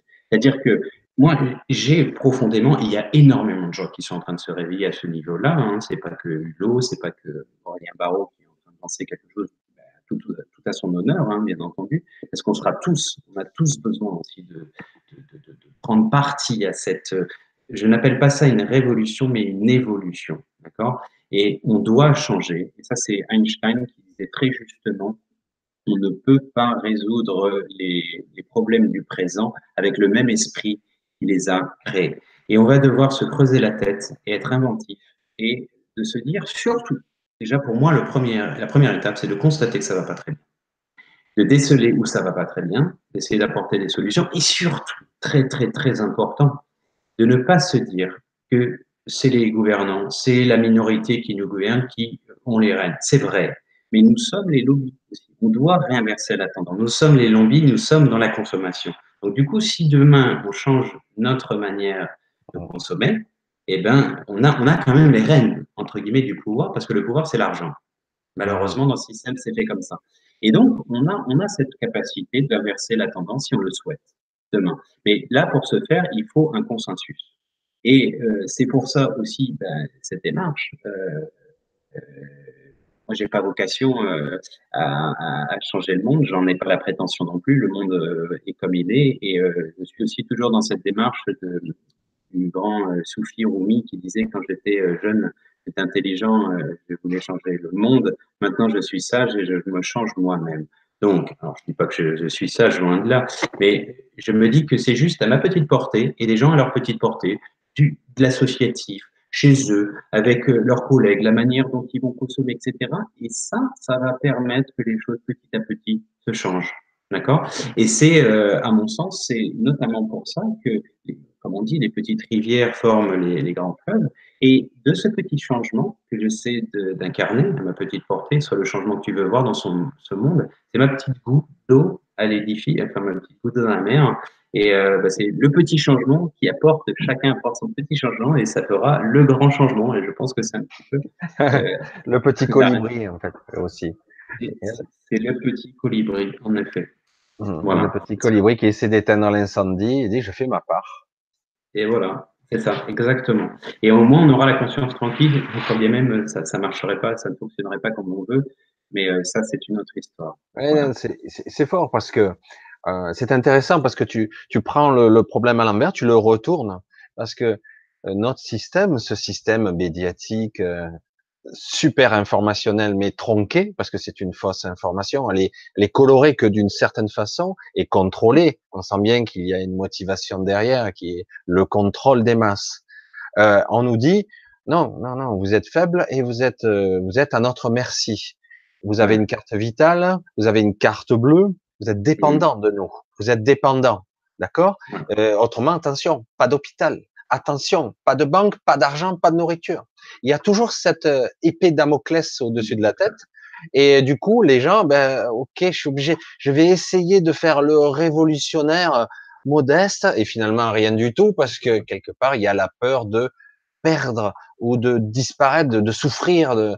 Il y a la peur, hein, tout court, sur toutes ses formes et son panel, et c'est très bien fait. Alors qu'en réalité, tu le dis, tu retournes le problème. Oui, c'est vrai, il y a ça. On a tous besoin d'argent, on a tous besoin d'exister. Il faut créer, il faut des moyens aussi, des bras, de la Mhm. volonté. Il faut pas se dire, ben non, moi tout seul, je ne peux rien faire. Et ça commence là. Et si je rayonne ça, quelque part, un petit peu plus, eh ben, je vais, entre guillemets, le mot est pas juste, mais contaminer une personne dans le bon sens. Il faudrait Mhm. trouver le bon mot, le même mot qui dit, je transfère, Convertir. je transmets, ouais, ouais. Je transmets ma lumière quelque part. Je dis, tu vois, tu peux. Tu... Et voilà, et c'est vrai que tout part de là, quoi. Parce que quelque part, on nous a bien conditionnés à nous dire, nous, des milliards d'individus, des milliards, on nous a dit, non, non, vous êtes, vous avez pas d'autres options. Alors qu'on voit bien aujourd'hui que certaines personnes essaient bien mal, ils essaient, c'est déjà pas mal, de trouver d'autres systèmes. D'autres sont trop extrémistes, d'autres sont survivalistes, d'autres, je vais m'isoler dans la cambrousse, d'autres, je vais courir le monde avec mon sac à dos. Chacun a sa vision, c'est pas grave. Quelque part, même c'est très bien, je trouve, parce que ça, c'est très riche. Il y a une richesse de vision et qu'on le veuille ou non, tu parlais de connexion tout à l'heure, on est tous connectés. Quand quelqu'un a l'information quelque part et qu'elle est claire et limpide, l'information va circuler et elle circulera. Exactement. Mhm. Et qu'on le veuille ou non, de l'inconscient à inconscient, de conscience à conscience, ça circule. C'est ça aussi. Il y a l'inspiration du grand soi, de notre grand soi, mais il y a aussi horizontalement, ça marche aussi. Si le Exactement. mauvais marche, le bon marche aussi. Mhm. Exactement. Et ça, enfin, tu as fait part d'une idée très intéressante aussi et qui est liée justement à cette notion globale, vision globale au départ, qui est le premier point. Cette notion, en fait, de se dire aussi que, en fait, il n'y a pas de vérité absolue. C'est la somme des vérités relatives. En fait, à ça, justement, je ne sais pas si tu... alors, il y a Rumi qui disait la vérité est comme un miroir brisé dont chacun possède une petite Une pièce facette. et Ouais. une facette, et c'est très vrai. En fait, notamment, pourquoi ce besoin d'avoir une vision holistique globale? Elle est très simple. Elle est basée sur, justement, encore une fois, une légende hindoue qui dit, qui est une expérience, en fait, d'un roi qui demande à 5 aveugles de décrire ce qu'ils voient. D'accord? Donc au départ, donc il touche une partie d'un animal. Donc, le premier va dire, il va toucher la patte et il va dire c'est un arbre. Le deuxième va toucher une queue et il va dire la corde. Voilà. D'accord. Oui, Le oui, troisième va dire, va toucher les défenses et il va dire c'est une lance. Et le quatrième, l'oreille, c'est une ombrelle. Et le cinquième, il va toucher la façade, et il va dire c'est un mur. Et au final, chacun se prend un peu la tête en se disant, mais non, c'est ça, c'est ceci, mais voilà. Et en fait, c'est quoi? Bah, c'est un éléphant. Et qu'est-ce que chacun a sa réalité et chacun a sa vérité, en fait. Et tout le l'éléphant, monde dit c'est vrai, en fait. tout le monde dit vrai, et c'est un petit peu aussi à l'image des religions, c'est aussi à l'image des points de vue. Les gens, dans l'absolu, si on regarde de manière holistique, la plupart des gens pensent être dans leur bon droit. À l'extrême, même dans la provocation, certains terroristes pensent être dans leur bon droit. Ils pensent Oui, faire du bien, en fait. Ils pensent lutter contre le système. De la même manière, ça, pour analyser la situation terrorisme, de ces choses-là, toutes ces déviances qui sont bien entendu négatives, c'est quoi? Il faut le prendre dans sa globalité. C'est des gens, la plupart du temps, qui sont lavage de cerveau, qui sont utilisés, mais par qui? Qui oui. sont les financeurs? Qui sont ces gens qui financent? Et on a très certainement une part de responsabilité dans l'Occident, etc. Bon, je ne vais pas m'étaler sur ce sujet, mais je pourrais complètement expliquer que enfin, il y a une espèce de vision et de responsabilité globale, en fait. Mais ça, c'est de la même manière, c'est la réalité pour plein d'autres sujets. Euh, je ne sais pas, si vous regardez la situation de l'Iran, vous ne pouvez pas comprendre la situation de l'Iran si vous n'analysez pas les 150 ans qui se sont passés antérieurement. La situation, le conflit en Syrie, vous ne pouvez pas l'analyser de manière binaire. Hein. Vous êtes obligé d'avoir un peu de hauteur et de le comprendre avec toutes les facettes de celui-ci. Et la plupart du temps, c'est vrai que les médias ont tendance à nous faire, entre guillemets, alors il y a les gentils d'un côté et les méchants de l'autre, et c'était très, très, très, très manichéen, très Ouais. binaire systématiquement, et du coup, vous êtes obligé de prendre part ou pas. Et si vous êtes contre, bah, enfin, et voilà. Et on ne crée plus la notion de critique. Critique, crisis en grec, c'est trier en fait, c'est trier l'information. On est complètement submergé d'informations de toutes parts qui n'est pas forcément digérée, et les gens bah, sont un peu perdus tout simplement. Puis, Et après, ce système, il est quand même construit de telle façon qu'on répète des mensonges aussi, où on distord la vérité. On va dire ça. bah, On distord la vérité et on la répète. On la répète, on la répète, jusqu'à qu'elle devienne vraie. Voilà. ouais, bah, tu sais qui a dit ça justement? Il a dit ça de cette manière. Il a dit répéter un mensonge des dizaines de fois, elle deviendra vérité. Tu sais qui a dit ça? Ah, je C'est me Hitler. souviens. Ah, oh, Adolf, Adolf d'accord. Hitler.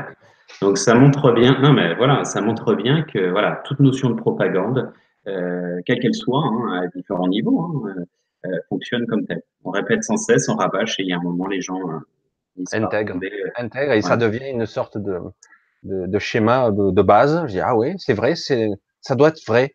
Je doutais, mais maintenant, je suis sûr. C'est l'endoctrinement, hein. Et, Exactement.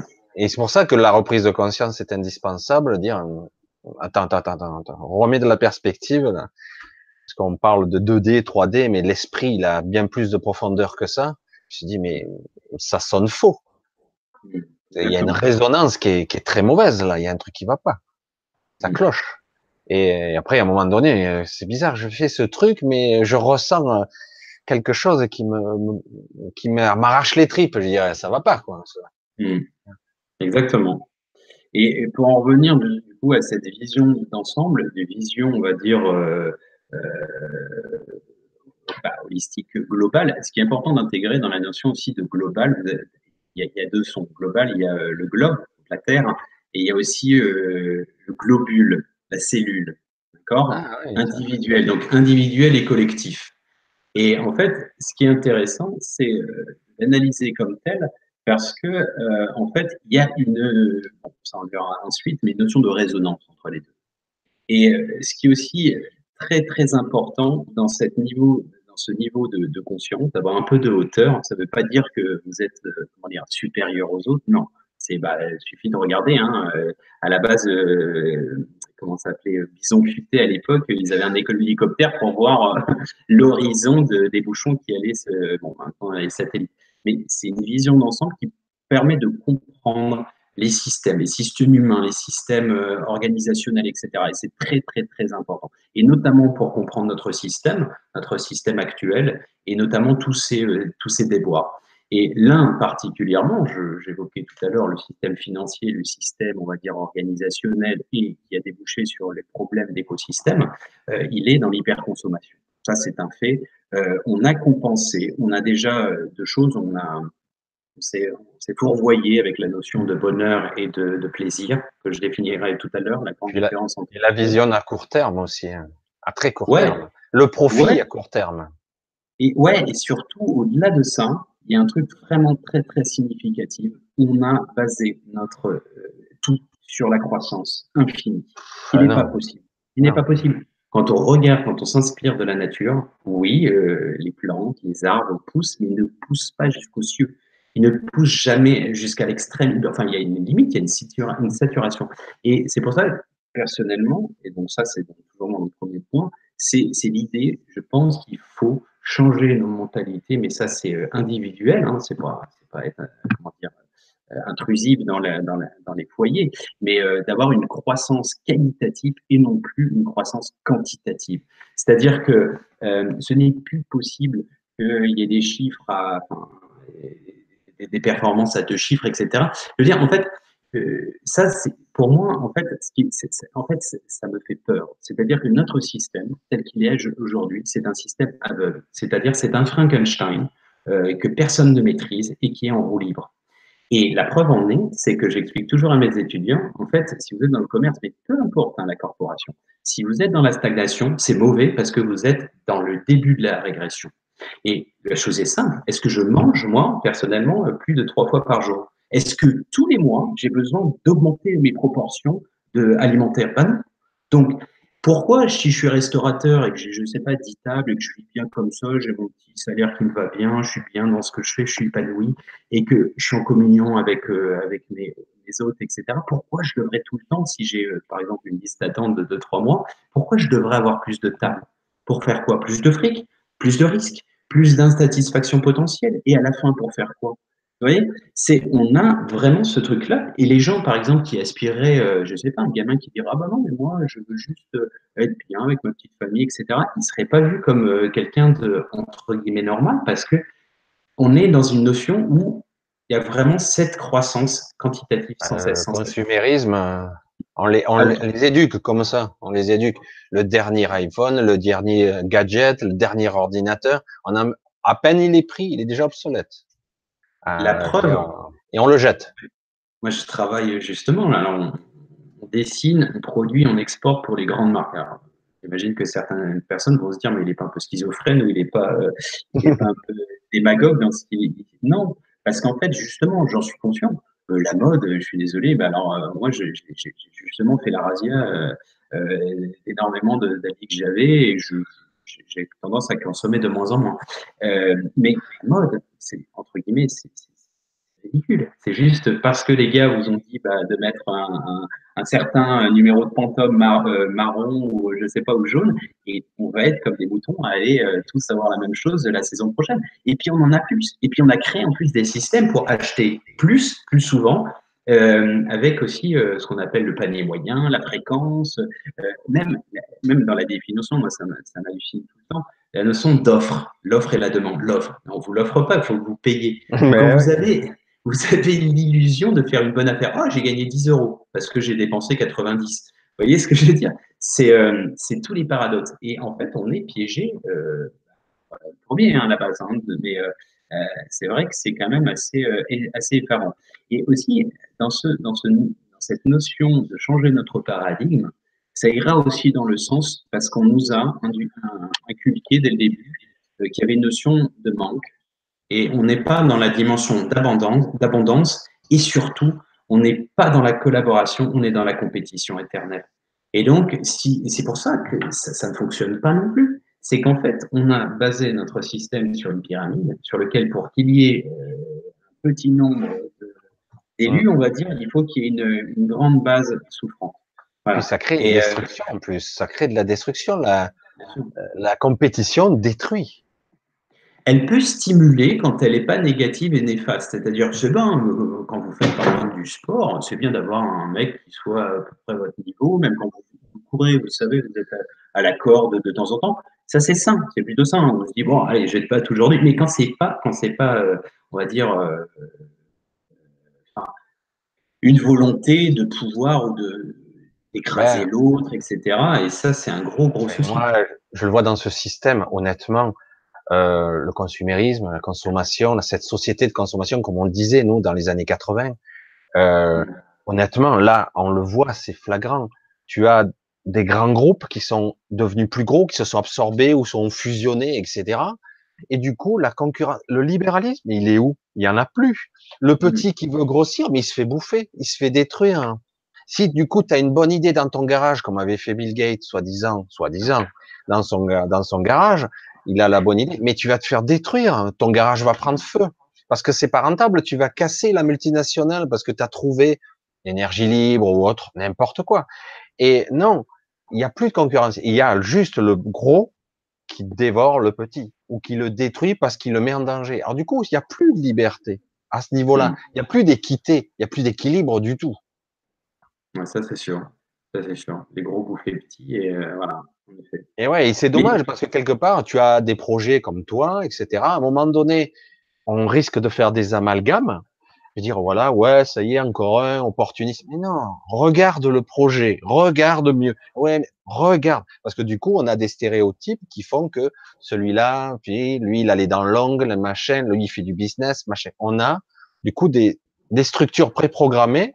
Et comme dans le film avec Fernandel et aussi avec Louis Jouvet, je crois qu'il s'appelait Les Moutons, hein, c'est un film, il est d'actualité, il est tout vieux, qu'il est un peu plus vieux, un vieux film, et pourtant, c'est énorme. On s'aperçoit tout est corrompu, que tout le monde a des dossiers sur tout le monde.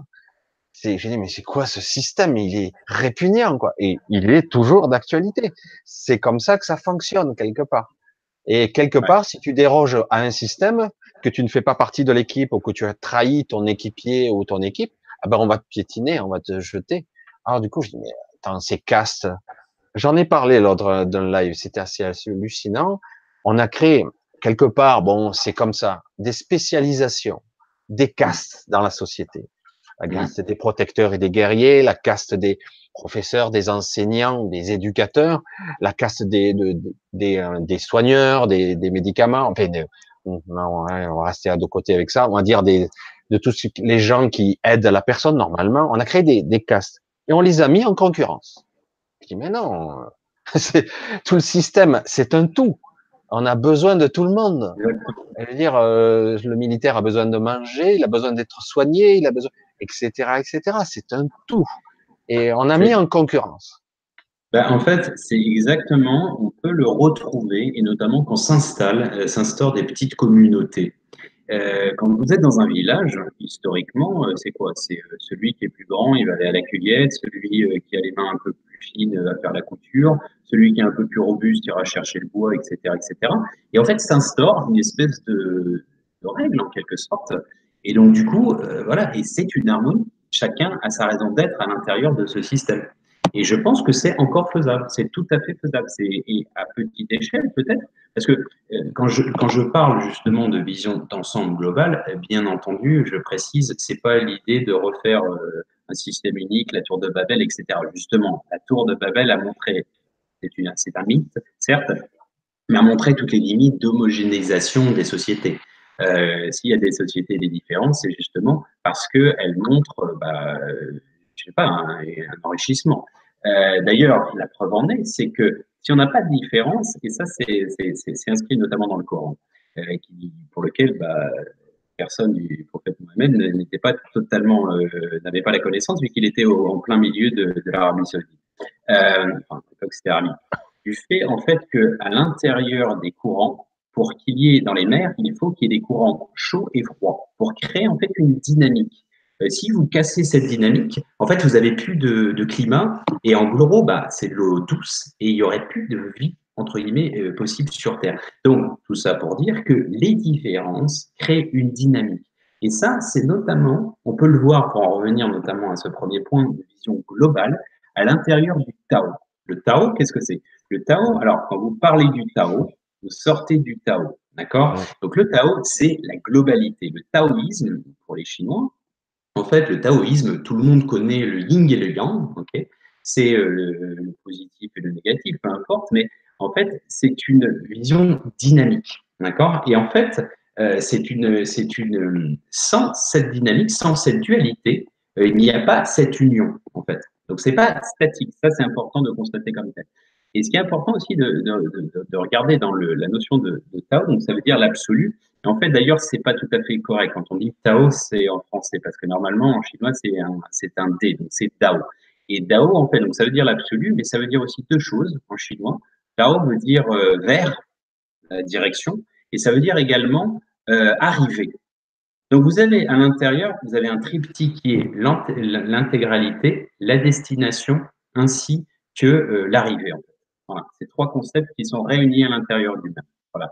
Et pour le comprendre, il faut savoir le décortiquer aussi. Voilà. Ouais, moi c'est vrai que moi j'ai pas la connaissance du taoïsme, hein, etc. Mais c'est vrai que j'ai toujours eu la vision de cette chose imbriquée, cet étrange logo qui formait un tout simplement le yin, le yang, qui est en fait un tout, qui n'est pas deux choses. Parce que c'est vrai qu'aujourd'hui on parle de polarisation, de dualité, mais c'est vrai que le Tao, et c'est la réunification au contraire, c'est Voilà, exact. l'association, le partenariat, on va dire, le mouvement même, le mouvement de la roue. C'est pour ça que je veux Exactement. dire, sans l'un, l'autre ne fonctionne pas. Voilà. Exactement. Et en fait, justement, bah alors par transition, c'est entre guillemets le point numéro 2, si, même si on ne va pas rester nécessairement cantonné à cette évolution. Mais c'est l'idée justement que tout est dans tout. Alors, c'est le principe de l'hermétisme, hein, c'est l'ésotérisme premier, à savoir bon, chimie et autres, mais c'est en fait la notion de table d'émeraude. En fait, ce qui est en haut est comme ce qui est en bas, et comme ce qui est en bas est comme ce qui est en haut. Et le symbole du taoïsme, le yin et le yang, évoque ça. Ça veut dire que vous avez une petite partie de négatif dans le bien et vice-versa. Et en Exact. fait, il y a toujours une dynamique et surtout, en fait, à l'intérieur de ça, qu'est-ce qu'on va comprendre? On va comprendre que la globalité a une réflexion et une reliance avec la petite unité. Ça, à ça vient s'ajouter, par exemple, bah, encore une fois, j'ai cité plusieurs fois tout à l'heure, Rumi, le grand soufi, qui disait tu n'es pas une goutte d'eau dans l'océan, tu es l'océan dans une goutte d'eau. Et en fait, c'est très intéressant parce qu'on dit souvent qu'on est un propre univers. D'accord? On est un univers nous-mêmes. Et en fait, quand on le voit comme tel, on réfléchit différemment. Et en fait, vous avez deux manières de voir les choses. On dit qu'on est emprisonné, hein, on est dans une prison, donc on est dans une cellule. Et une cellule, si vous le regardez, et parce que bon, la cellule, en l'occurrence, bah, les murs, en fait, ils n'ont d'existence parce que vous y croyez, quoi, on va dire. Parce que on va dire que vous avez toujours cette tendance enfin, mettre la responsabilité sur l'autre, l'alter, à savoir, bah, c'est les parents, c'est l'éducation, c'est le système, c'est bon, c'est les autres, c'est jamais vous. Et donc, du coup, cette prison égotique, quelque part, que vous avez créée, que l'on a tous créée, en fait, cellule, elle a un double sens. Elle est soit limitative, ou vous pouvez l'étendre et l'expansion, c'est ça, l'éveil, c'est le fait de constater que vous êtes une cellule à l'intérieur de ce grand organisme global qui est l'univers, en fait. Et vous êtes juste un composant, comme par exemple, une horloge, vous avez un petit composant qui, s'il ne fonctionne plus, bah, l'horloge ne marche plus, il ne fonctionne plus. Et c'est le même principe dans notre univers. Et c'est pour ça, notamment, que la vision mystique est intéressante. C'est pour ça que bah, Einstein avait mis en garde déjà il y a quelques années, bah, il y a même 70 ans, il avait dit que si jamais on n'avait plus d'abeilles, on avait une espérance de vie de 4 ans. Pourquoi? Parce que les abeilles ont une raison d'être à l'intérieur de notre écosystème, comme chaque espèce a une raison d'être dans notre Très système. importante en Donc, plus. donc, c'est pour ça que c'est important de réfléchir comme tel et de respecter tous ces fonctionnements, en fait. Parce que sinon, à terme, ben, on risque de se retrouver ben, c'est même pas seul, c'est parce qu'on n'arriverait même plus à le voir parce que ben, il n'y aurait plus d'existence possible, tout simplement. Et on va juste être balayé d'un revers de main. Mais ce que je voulais dire par là, c'est que c'est important de constater et de comprendre la dimension de la résonance entre le microcosme et le macrocosme, c'est-à-dire la petite échelle et la grande échelle. Et en fait, c'est pour ça que revient cette notion d'entonnoir. Systématiquement, dans tout ce que vous faites, vous avez un rayonnement individuel, on va dire, et ce rayonnement individuel a un impact collectif. Et ça, la preuve en est, c'est notamment toute la philosophie asiatique basée sur le battement d'ailes de papillons en Asie, qui crée une tempête en Occident, l'Occident qui oxyde. Voilà. Et quelque part, c'est dans ce sens où, vous savez, l'effet amplificateur, l'effet domino. Vous tenez une porte et ben, l'autre, la personne qui est juste derrière, peut-être elle ne la tenait pas et elle va le tenir. Vous faites un sourire à quelqu'un, ben, il va faire un sourire. Et en fait, ça fait une hall-là, comme dans un stade. Et en fait, c'est pour ça qu'il ne faut pas minimiser l'impact de notre individualité. Parce qu'on a justement on a un rayonnement qui est beaucoup, beaucoup plus important que ce que l'on croit. Et vu on a été vraiment formaté et maté fort, comme je dis souvent, dans notre petite prison, et on nous a dit, bah non, les miracles, ils n'existent pas, les belles histoires, enfin, ça reste pour les gamins, etc.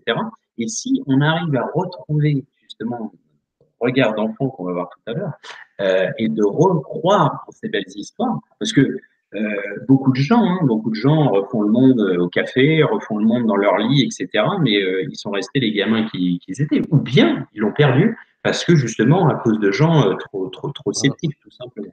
Classique. Voilà. Tu décris un petit peu aussi, je te coupe un petit peu, la vision fractale, qui Ouais, est en fait, ni plus ni moins, on a toutes les informations en nous de l'univers tout entier. C'est vrai ouais, c'est très difficile à concevoir, de croire que j'ai toutes les informations de l'univers à l'image d'une fractale. Et c'est vrai que c'est comme ça que ça fonctionne. Et souvent, voilà, tu le précises très bien, on cherche bien trop souvent la solution à l'extérieur, justement. ouais, L'univers est grand, il est trop grand, je suis trop petit. Je suis exactement. insignifiant. Je suis vraiment insignifiant. Voilà la vision et l'éducation qu'on a dès le départ. Et non, je veux dire, mais tu es intriqué, tu fais partie d'eux. Tu es connecté, tu fais partie intégrante d'eux. Tu n'es pas séparé. Et c'est pour ça que il faut remettre les choses à leur place. Je veux dire, il faut rééduquer pratiquement tout le monde et dire, mais non, tu n'es pas séparé. Tu n'es pas séparé du mur, tu n'es pas séparé. Tout est intriqué, tout est emboîté, tout est connecté. Tu fais partie intégrante du tout. Et tu es le tout. Et à la façon d'une fractale, tu as l'information, à la façon d'une cellule, l'ADN ou autre, on a l'information de l'univers tout entier aussi en nous. On a du mal à l'imaginer. Et pourtant, c'est ce que nous sommes. Pas si petit que ça. Et du coup, la notion de grand, de gigantesque, d'incommensurable ou d'infiniment petit, je dis, mais tout est gigantesque, en fait. Tout est incommensurable. Même l'infiniment petit est grand à une autre, si on le voit d'une autre façon, mais c'est énorme. Et c'est de là que tout doit partir. C'est exactement ça. Et en fait, alors, je dis justement pour être plus précis, fractal holistique. C'est-à-dire qu'en fait, donc holistique, c'est qui a tendance à l'expansion, et fractal, c'est la dimension de segmentation. Et la fractale, en gros, bon, ben, sans faire trop de... ça émane de Mandelbrot, qui était donc Ouais. un scientifique qui a été justement à l'origine de tout notre système informatique, binaire, etc. Mais l'idée, en fait, c'est le fait que le tout se subdivise en petites unités qui recomposent l'intégralité du schéma du tout. Alors, je vais donner un exemple parce que justement, c'est exactement la métaphore dans l'hindouisme des perles du collier d'Indra. Et en fait, le principe, quand vous regardez, il suffit d'observer la nature, hein, vous voyez par exemple une toile d'araignée et vous avez des petites gouttelettes. Chaque gouttelette reflète l'entièreté de cette toile d'araignée. Et c'est exactement le même principe en fait. C'est-à-dire que nous sommes des petits micro-univers. Chaque seconde, nous co-créons, etc. Et en fait, quand on a cette vision de zoom microcosmique, avec un microscope, pardon, ou bien en vision tel un satellite, eh bien, limite, à la fin, on retomberait sur la même chose. Et c'est ouais, ça, en fait, qu'il faut qu'on comprenne, pardon. C'est ce phénomène il y a une résonance entre les deux et on n'est pas dissocié. Ça, c'est un principe qui a été martelé pendant plus de 4 siècles. Ça, c'est le XVIIe siècle, c'est Descartes qui scinde l'ego de l'environnement. la Et ça, dualité. la dualité, mais c'est le début, entre guillemets, de la fin, et c'est surtout le début de notre société moderne, parce que si on regarde les sociétés, je n'aime pas ce terme, mais dites primitives, les Indiens, les aborigènes, etc., ont une connexion à la nature qui est puissante. C'est-à-dire, ils comprennent la forêt, ils la respectent, Euh, enfin, Tu parlais de connexion, eux, ils l'ont. ben voilà, Nous, on ils est sont pas. déconnectés, au contraire. Ouais, et ils ont aussi cette, comment dire, quand vous observez par exemple le vol des oiseaux, euh, les troupeaux qui avancent, etc., ils avancent comme un seul homme. Et ça, avant, enfin, les sociétés antérieures l'avaient comme tel, c'est-à-dire qu'ils avaient une manière de réfléchir de manière collective. Alors, je ne dis pas, c'est pas une vision communiste où chacun, ça y est, on s'est dilué dans le tout, mais c'est une inspiration qui, je pense, est bonne à reprendre en fait. Voilà. Mhm. Dans la vie de tous les jours notamment.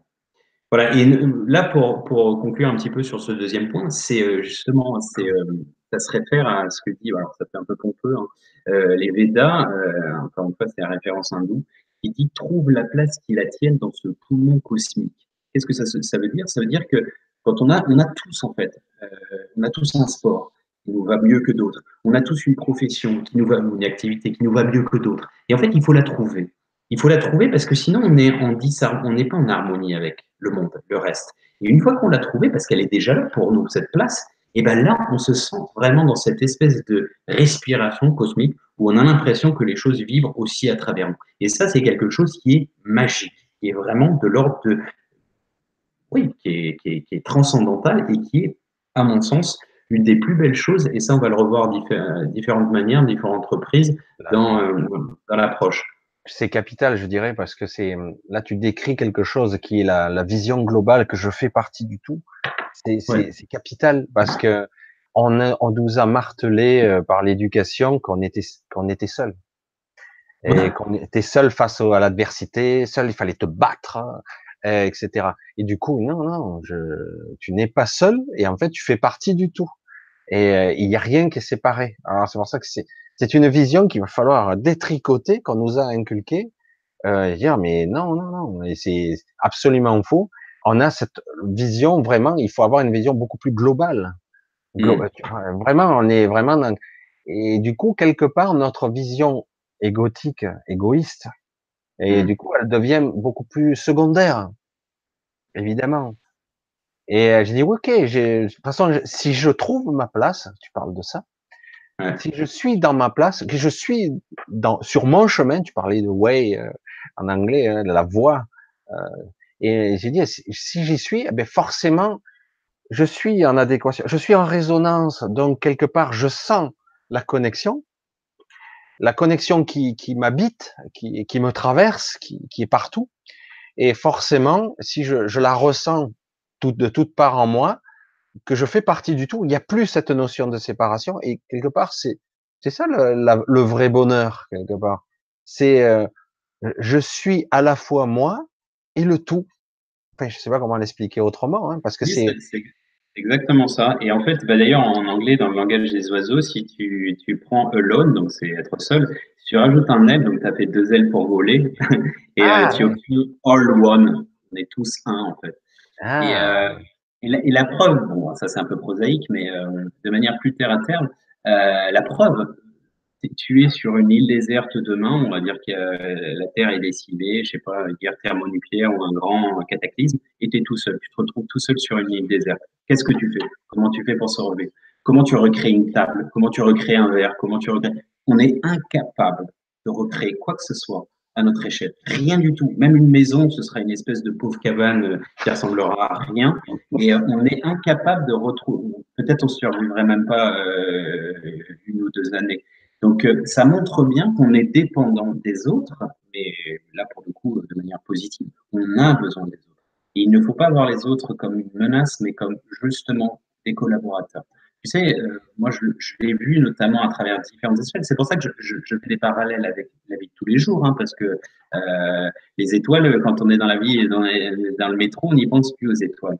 Parfois, quand tu es dans ton jardin, tu regardes les étoiles et tu dis, oh, on est peu de choses, etc. Ou tu dis, ah bah tiens, regarde les anneaux de Saturne, ou je sais pas, tu vois la Lune et tu imagines le temps pour arriver. Bon, bref, ça te remet dans une dynamique où tu dis, bon, petit problème, en fait, ils Ouais, sont un peu insignifiants à l'échelle de la galaxie.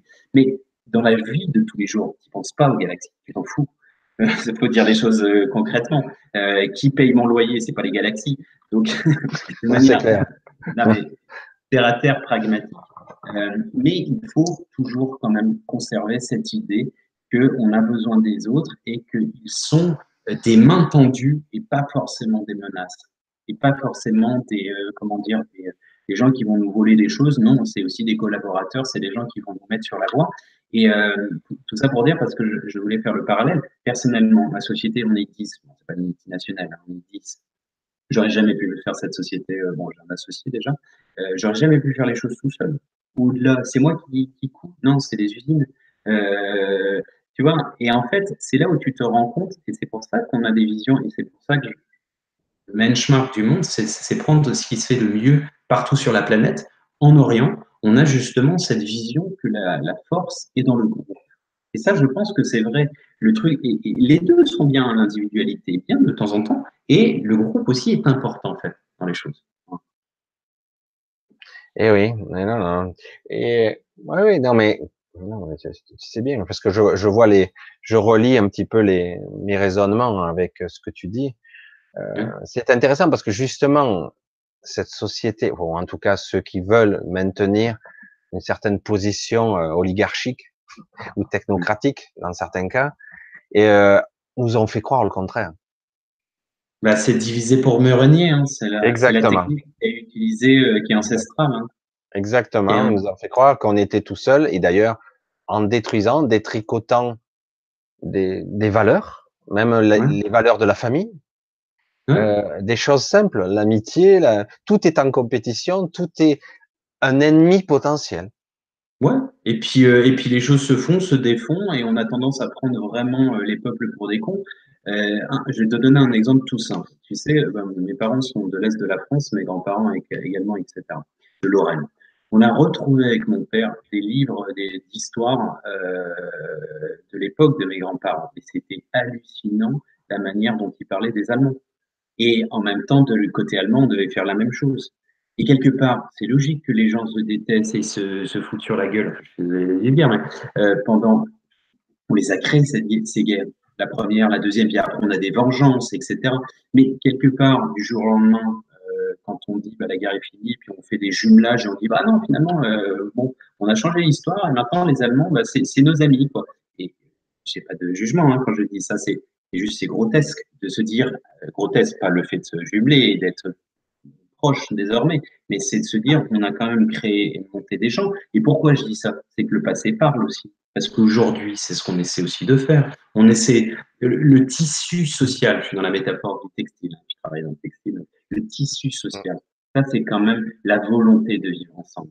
Ce sont des notions très importantes et qu'on est en train de détruire notamment en France, en Europe, et pour le fait d'essayer de diviser pour mieux régner. Mais c'est pour ça que les gens doivent faire ce cheminement de conscience, en fait, pour pas se faire piéger en se disant non, mais attends, faut pas qu'on trompe d'ennemis, ne tombons pas dans ce jeu, parce que sinon, on peut recréer des guerres de religion en Europe, etc. Et ça, ce serait atroce. Ce serait Ben, atroce. c'est quelque part l'histoire des migrants, au-delà de la pauvreté des gens qui partent de leur pays, qu'on bombarde sans arrêt, hein, de surcroît.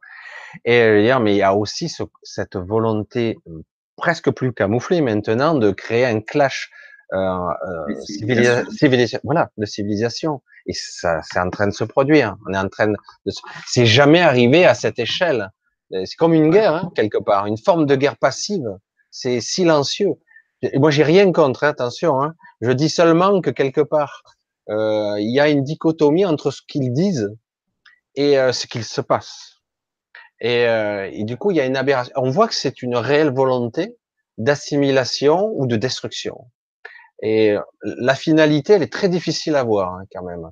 Mais en tout cas, ça amène à une destruction. Parce que quelque part, déjà, le fait d'aller quelque part dans un pays pour dire tu vas vivre comme je schématise, hein, tu vives comme moi, selon mon modèle, sinon je te bombarde.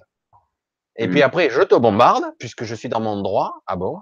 Oui, le droit du plus fort, en gros. Et après, ben, il y a des migrants en masse de partout, tout le monde se barre, quoi, hein, et nous, on doit les accueillir parce qu'autrement, on est les mauvais. Je dis, mais quel étrange paradoxe, je veux dire. Et en plus, il y a du mensonge entretenu.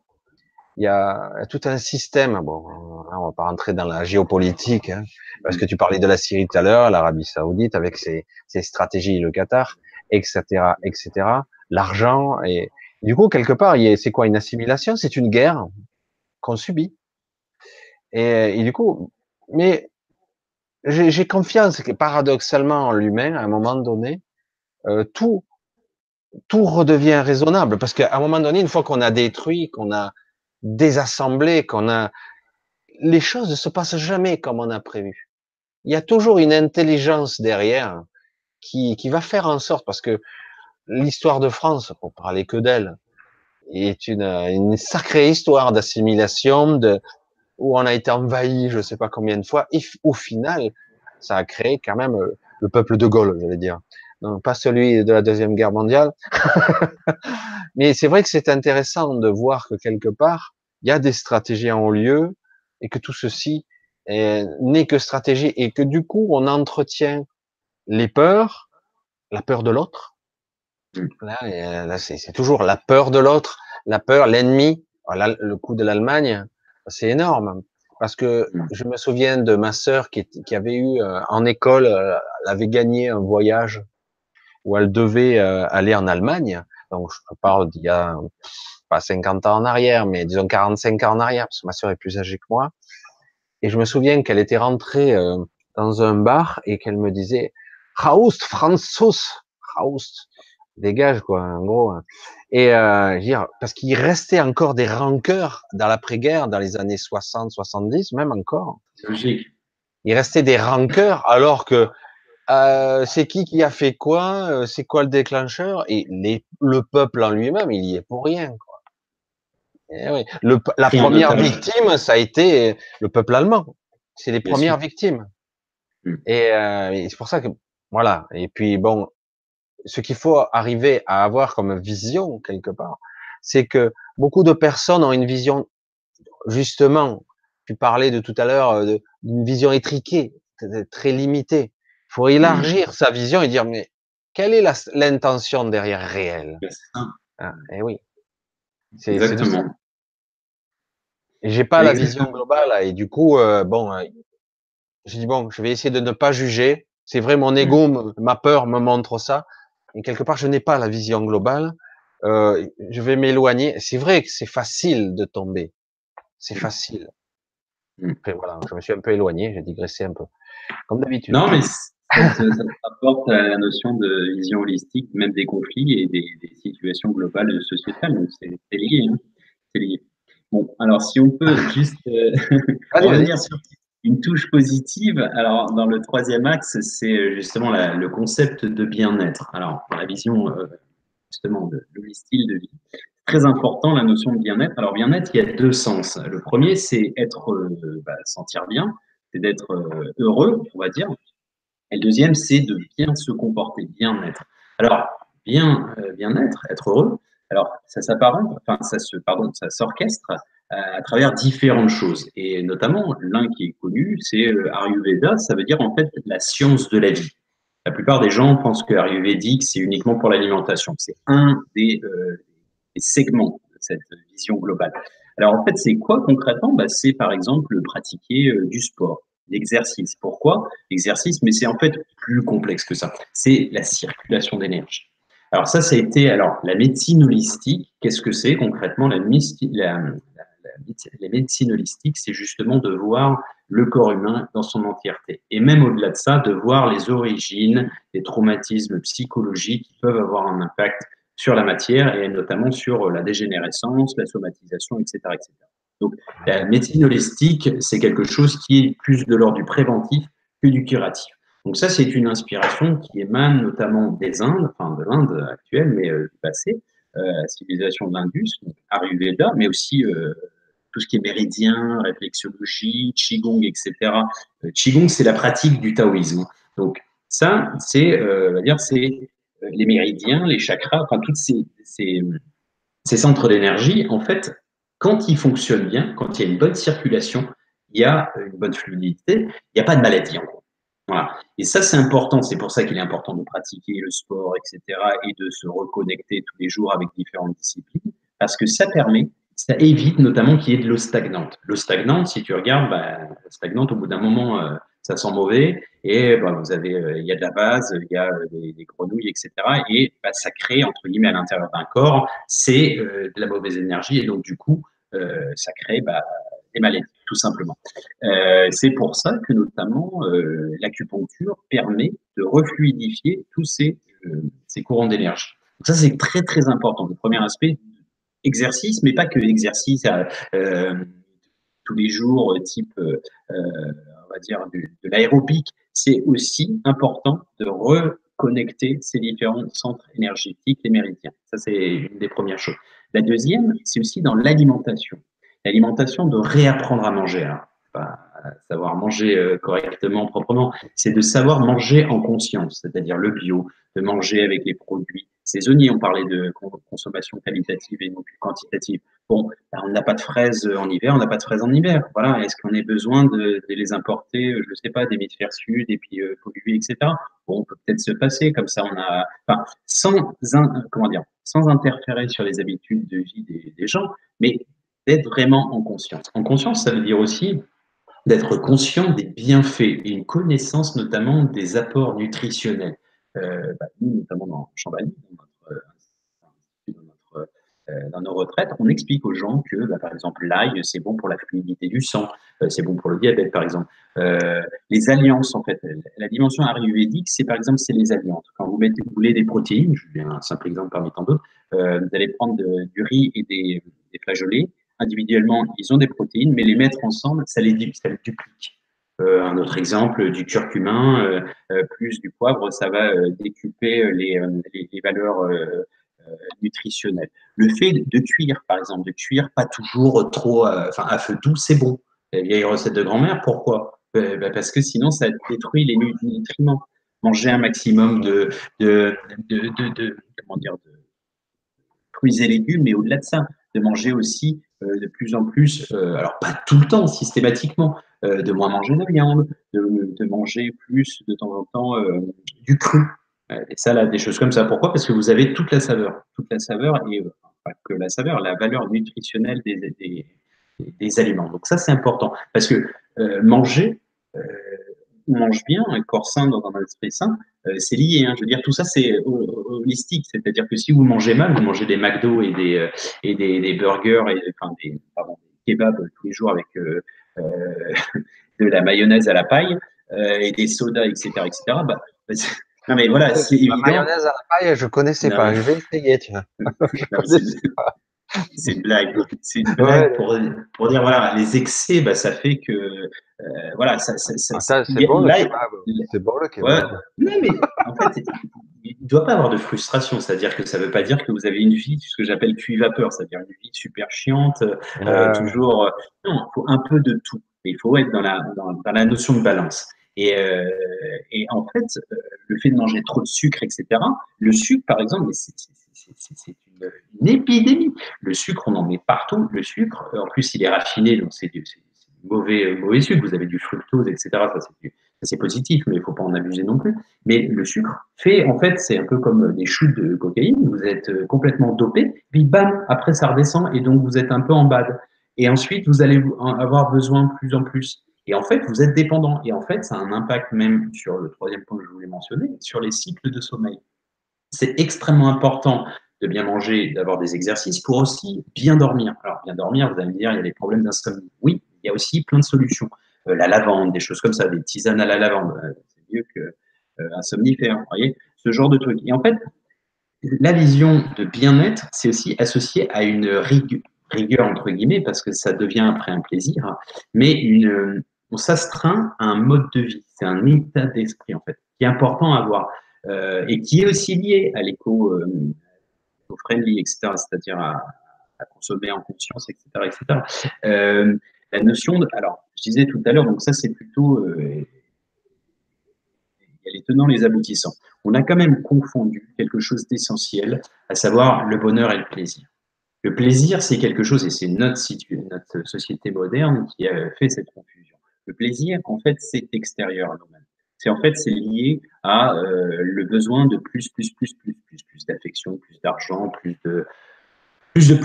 Ok. Et en fait, c'est extérieur. Donc, c'est un moment sympa, on va dire, mais c'est ponctuel et ça s'estompe très vite. D'où le principe clinique et d'addiction. Tandis que le bonheur, c'est quelque chose qui est intérieur. Donc, c'est lié à l'harmonie. C'est quelque chose, une fois, alors, qui est par le biais de tout ce que j'ai dit au préalable, à savoir avoir une bonne hygiène de vie, mais au-delà de ça, d'avoir en fait nettoyé aussi, ce qu'on verra plus tard, tous nos problèmes qu'on a pu avoir dans cette vie, voire même plus loin, mais quand on a fait le ménage, on va dire. Et une fois que vous êtes en harmonie, vous êtes en équilibre, vous êtes stable. C'est-à-dire qu'en fait, vous n'allez pas être affecté par le monde extérieur. Ça ne veut pas dire que vous êtes insensible. Un décès dans votre famille, etc., peut vous toucher, mais vous n'êtes pas complètement ébranlé.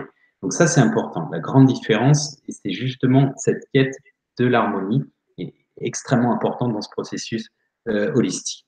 Le fait d'être, le bien-être, c'est la deuxième définition, entre guillemets, c'est bien se comporter. Ça veut dire quoi? Et bien se comporter, ben, ça veut dire être dans le respect, par exemple, le respect de la vie, le respect des gens, le respect de à faire des petits efforts. Mais ça, en fait, les petits efforts ne deviennent plus des petits efforts. C'est ce que j'ai expliqué tout à l'heure. C'est dans la notion de, ben, en fait, vous vous sentez bien, vous êtes accompli.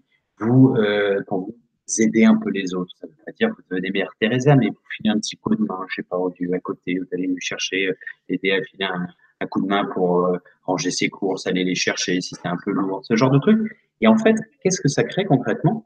De manière très physiologique, ça crée des oxytocines. Oxytocine, c'est l'hormone, alors liée à l'extase sexuelle, mais pas que. C'est aussi lié à cette notion où vous vous sentez appartenir à un grand tout, à quelque chose et vous vous sentez utile. Et ça, beaucoup de gens n'ont plus ce côté à se sentir utile. Et l'expérience qui avait été faite à l'époque sur des rats, hein, j'allais dire le parallèle avec les humains, il n'est pas très sympa, je suis d'accord, mais c'était bon, alors des mammifères, voilà. Et les rats, en fait, il y avait trois expériences. Il les stimulait avec La des décharges, cocaïne. non, non, non, des décharges négatives, Ah, positives, donc de la d'accord. tendresse, etc., et de l'indifférence. Et ceux qui Ah, mouraient, c'était ceux qui étaient dans l'indifférence. Et beaucoup de gens, donc même négatifs, ils survivaient parce que justement, ils étaient stimulés. Beaucoup de gens souffrent inconsciemment de ne pas être utiles à nos sociétés. Ça, c'est d'accord. vraiment. Il y avait Intéressant, ça, quand, d'ailleurs. C'est il y intéressant. avait quand Campay Segundo, donc le grand cubain, qui disait: Je suis éternel pour trois choses. J'ai eu des enfants, des descendances, j'ai écrit une chanson, et des chansons, donc ça veut dire on peut les réécouter même encore aujourd'hui. Donc on crée du bonheur pour les gens. Et troisième axe, j'ai planté un arbre. Et de là, des forêts.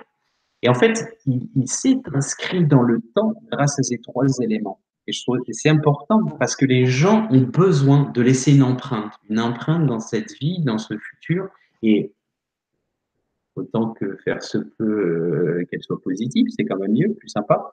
Mais si vous voulez, dans cette notion d'effort et de bonté, parce que c'est de la notion de bonté, eh ben, il y a un plaisir derrière tout ça. Il y a un truc qui vous apporte naturellement du bonheur.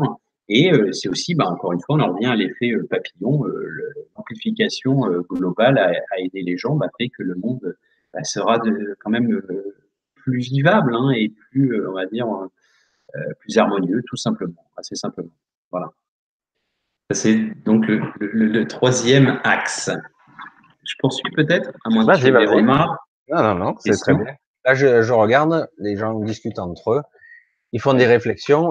C'est vrai que c'est pour ça que j'ai fait l'intervention tout à l'heure, parce que je voyais les réflexions. On parlait d'addiction au sucre et le sucre qui était catastrophique pour le stockage de graisse, entre autres, et le sucre ouais, en plus raffiné d'une certaine façon. Il y avait donc une étude sur les rats, d'ailleurs, et qui disait que ils avaient fait un test avec la cocaïne et le sucre. L'addiction au sucre était supérieure. d'accord. C'est pour dire à quel point l'addiction au sucre est costaud, hein. Et on Ah se oui, rend mais pas c'est compte parce que catastrophe. c'est pour tout. Le sucre, il y en a dans les pâtes, il y a des sucres lents, il y en a de partout. Et c'est un dopant aussi, c'est du cerveau, mais quelque part, c'est toujours pareil. Tout a été optimisé. Les bonbons, aïe, aïe, aïe, c'est une catastrophe, les bonbons. Il y en a partout. Il y en a des rayons complets dans certains supermarchés. Donne ça Mmh. aux enfants et ça y est, ils sont déjà addicts dès les tout petits, quoi. Eh Ouais, et oui. puis on a associé la petite récompense, mais ça c'est depuis longtemps, hein. Le gamin, il a bien fait, je sais pas, il a des bonnes notes, on va lui donner une petite douceur, comme disent les anciens, une petite Moi, j'avais le friandise, bon point. etc. Moi, j'avais le bon point, moi, à l'époque. Moi, je suis un vieux, moi, déjà. Et j'avais le bon point. Au bout de 10 bons points, j'avais, je sais plus quoi, un gros truc. Puis après, j'avais une image. Bon. Mais Ah ouais. c'était sympa, les bons points. J'en avais plein, je les comptais. Ouais, J'avais bah, moi plein, aussi, plein. je suis de cette génération-là, les bons points, les images, etc. C'est sympa Ah, ça. ouais, moi, j'ai un très bon souvenir de ça. J'adorais en avoir un gros paquet, quelque part. J'adorais, ouais. Eh ouais. Ouais, c'est Et pourtant, le salaire de l'époque. ouais, ouais, c'est vrai que quelque part, bon, c'est la carotte, hein, mais c'est vrai que pourtant, c'est rien, mais voilà, c'est la valeur qu'on donne aux choses, hein, tout simplement. Exactement, exactement. Alors, si je poursuis, alors dans le quatrième volet, entre guillemets, c'est la notion de l'équilibre de l'arbre de vie. Alors, c'est une métaphore et à la fois c'est quelque chose qui est réel et bien physique, étant donné que, bah, alors, quand on voit un arbre, on est tous unanimes, on voit le tronc, on voit bah, le feuillage, etc., enfin l'arborescence, mais il faut quand même garder en conscience, c'est une métaphore, qu'il y a toutes les racines. Et il y a la sève qui permet de reconnecter l'intégralité. Alors, qu'est-ce que je veux dire par là? C'est l'intégration de la conscience de la dualité. Alors, l'intégration de la conscience de la dualité, ça veut dire quoi? Ça veut dire que il est important d'être conscient que notre monde physique, l'univers, représente que 4% de la totalité. 27%, donc 4%, c'est de la matière physique, et 27%, c'est de la matière noire et Mhm. 69%, c'est de l'énergie noire. Donc ça sous-entend que saint Thomas, qui disait je ne crois que ce que je vois, il ne croyait qu'en 4% de notre réalité. Et pourquoi j'insiste là-dessus? Pourquoi c'est intéressant et important de le mentionner? C'est qu'à l'intérieur, évidemment, de cette matière noire et cette énergie noire, c'est pas anodin. Il y a de l'information à l'intérieur de ça. Ce qui est informe, qui n'est pas encore formé, d'accord, c'est de l'énergie en suspens. Bon, de toute façon, la matière, on verra tout à l'heure, c'est aussi de l'énergie en mouvement. Mais disons que ça sous-entend qu'il y a toute une base d'informations auxquelles on n'a pas accès de manière consciente et que auquel on peut accéder, à laquelle on peut accéder, cette base de données, par différents leviers. Et notamment, oui, j'ai pas mentionné tout à l'heure dans les moyens d'être, on va dire, le bonheur, il y en a un qui est assez important dans la notion d'exercice et autres, c'est la méditation. La méditation, c'est primordial. Méditation n'est pas religieux du tout. Méditation, il y a deux sens, c'est médium, ça veut dire le centre, revenir au centre de soi, ok. Et aussi, c'est le channel, c'est un média. Les médias, c'est au pluriel, c'est bien le véhicule entre la réalité théoriquement et nous. D'accord. Donc, la méditation, c'est le même principe. Et ça nous permet de se retrouver intérieurement et à l'issue de ça, de se reconnecter avec le monde aussi extérieur et aussi le monde, on verra tout à l'heure, aussi invisible, qui est important.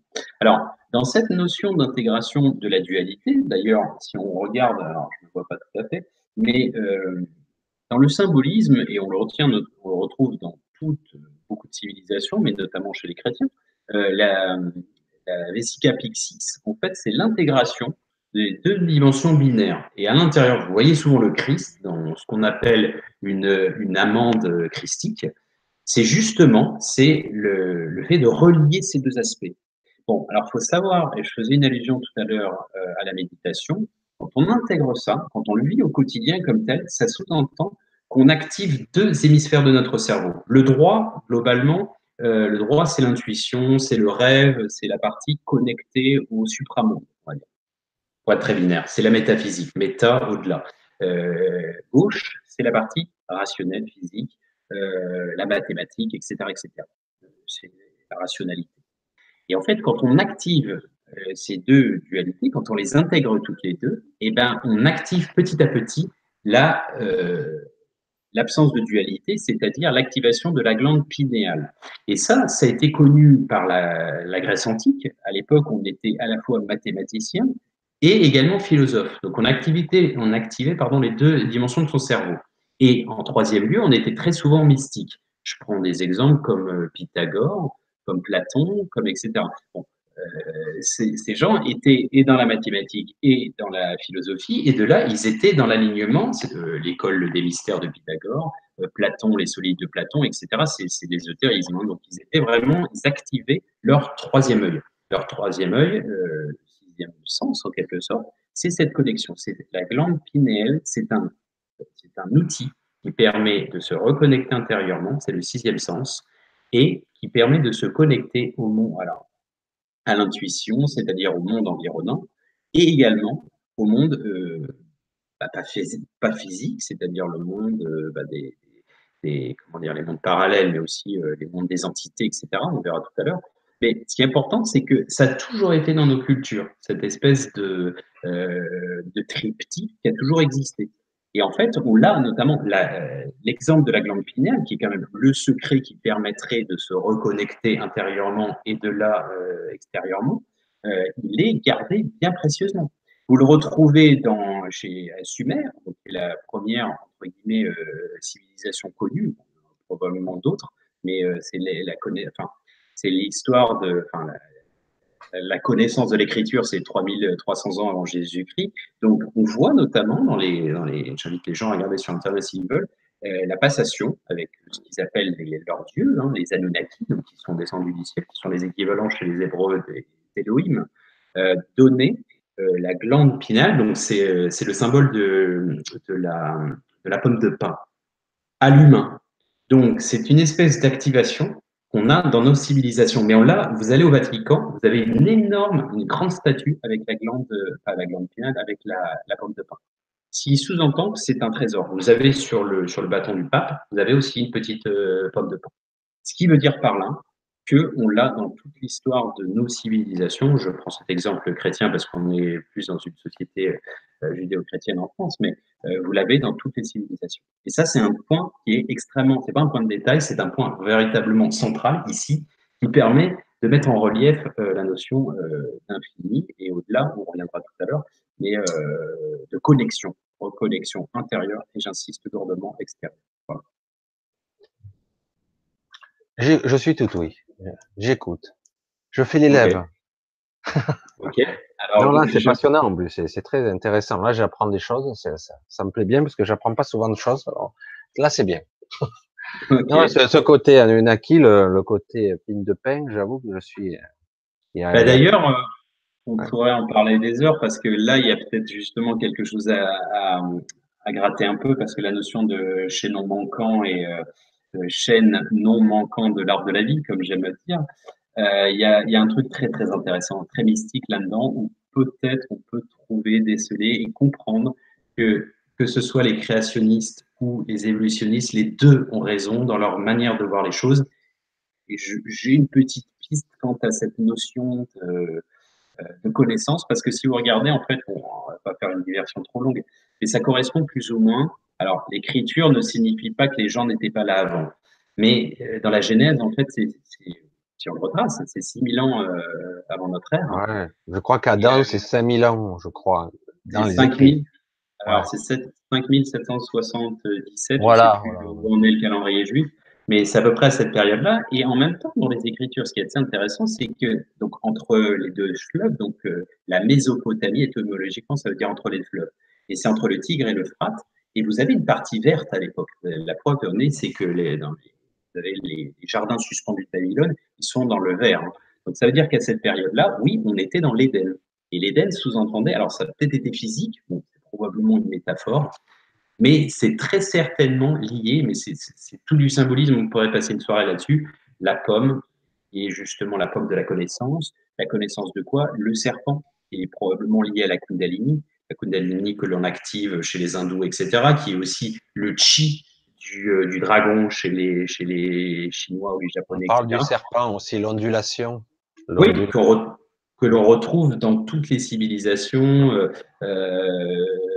précolombiennes, etc., etc. Ça, on pourrait faire d'énormes parallèles parce que tout est imbriqué, encore une fois, même c'est holistique à ce niveau-là aussi, et de s'interroger sur justement notre origine en tant que Homo sapiens sapiens, à quel moment il est conscient qu'il sait, et peut-être que c'est justement un petit coup de pouce Mhm. d'activation extérieure. Bon, enfin, je ne C'est vais pas cette trop en débattre. théorie, même si elle fait pas l'unanimité, de plus en plus on l'entend, hein.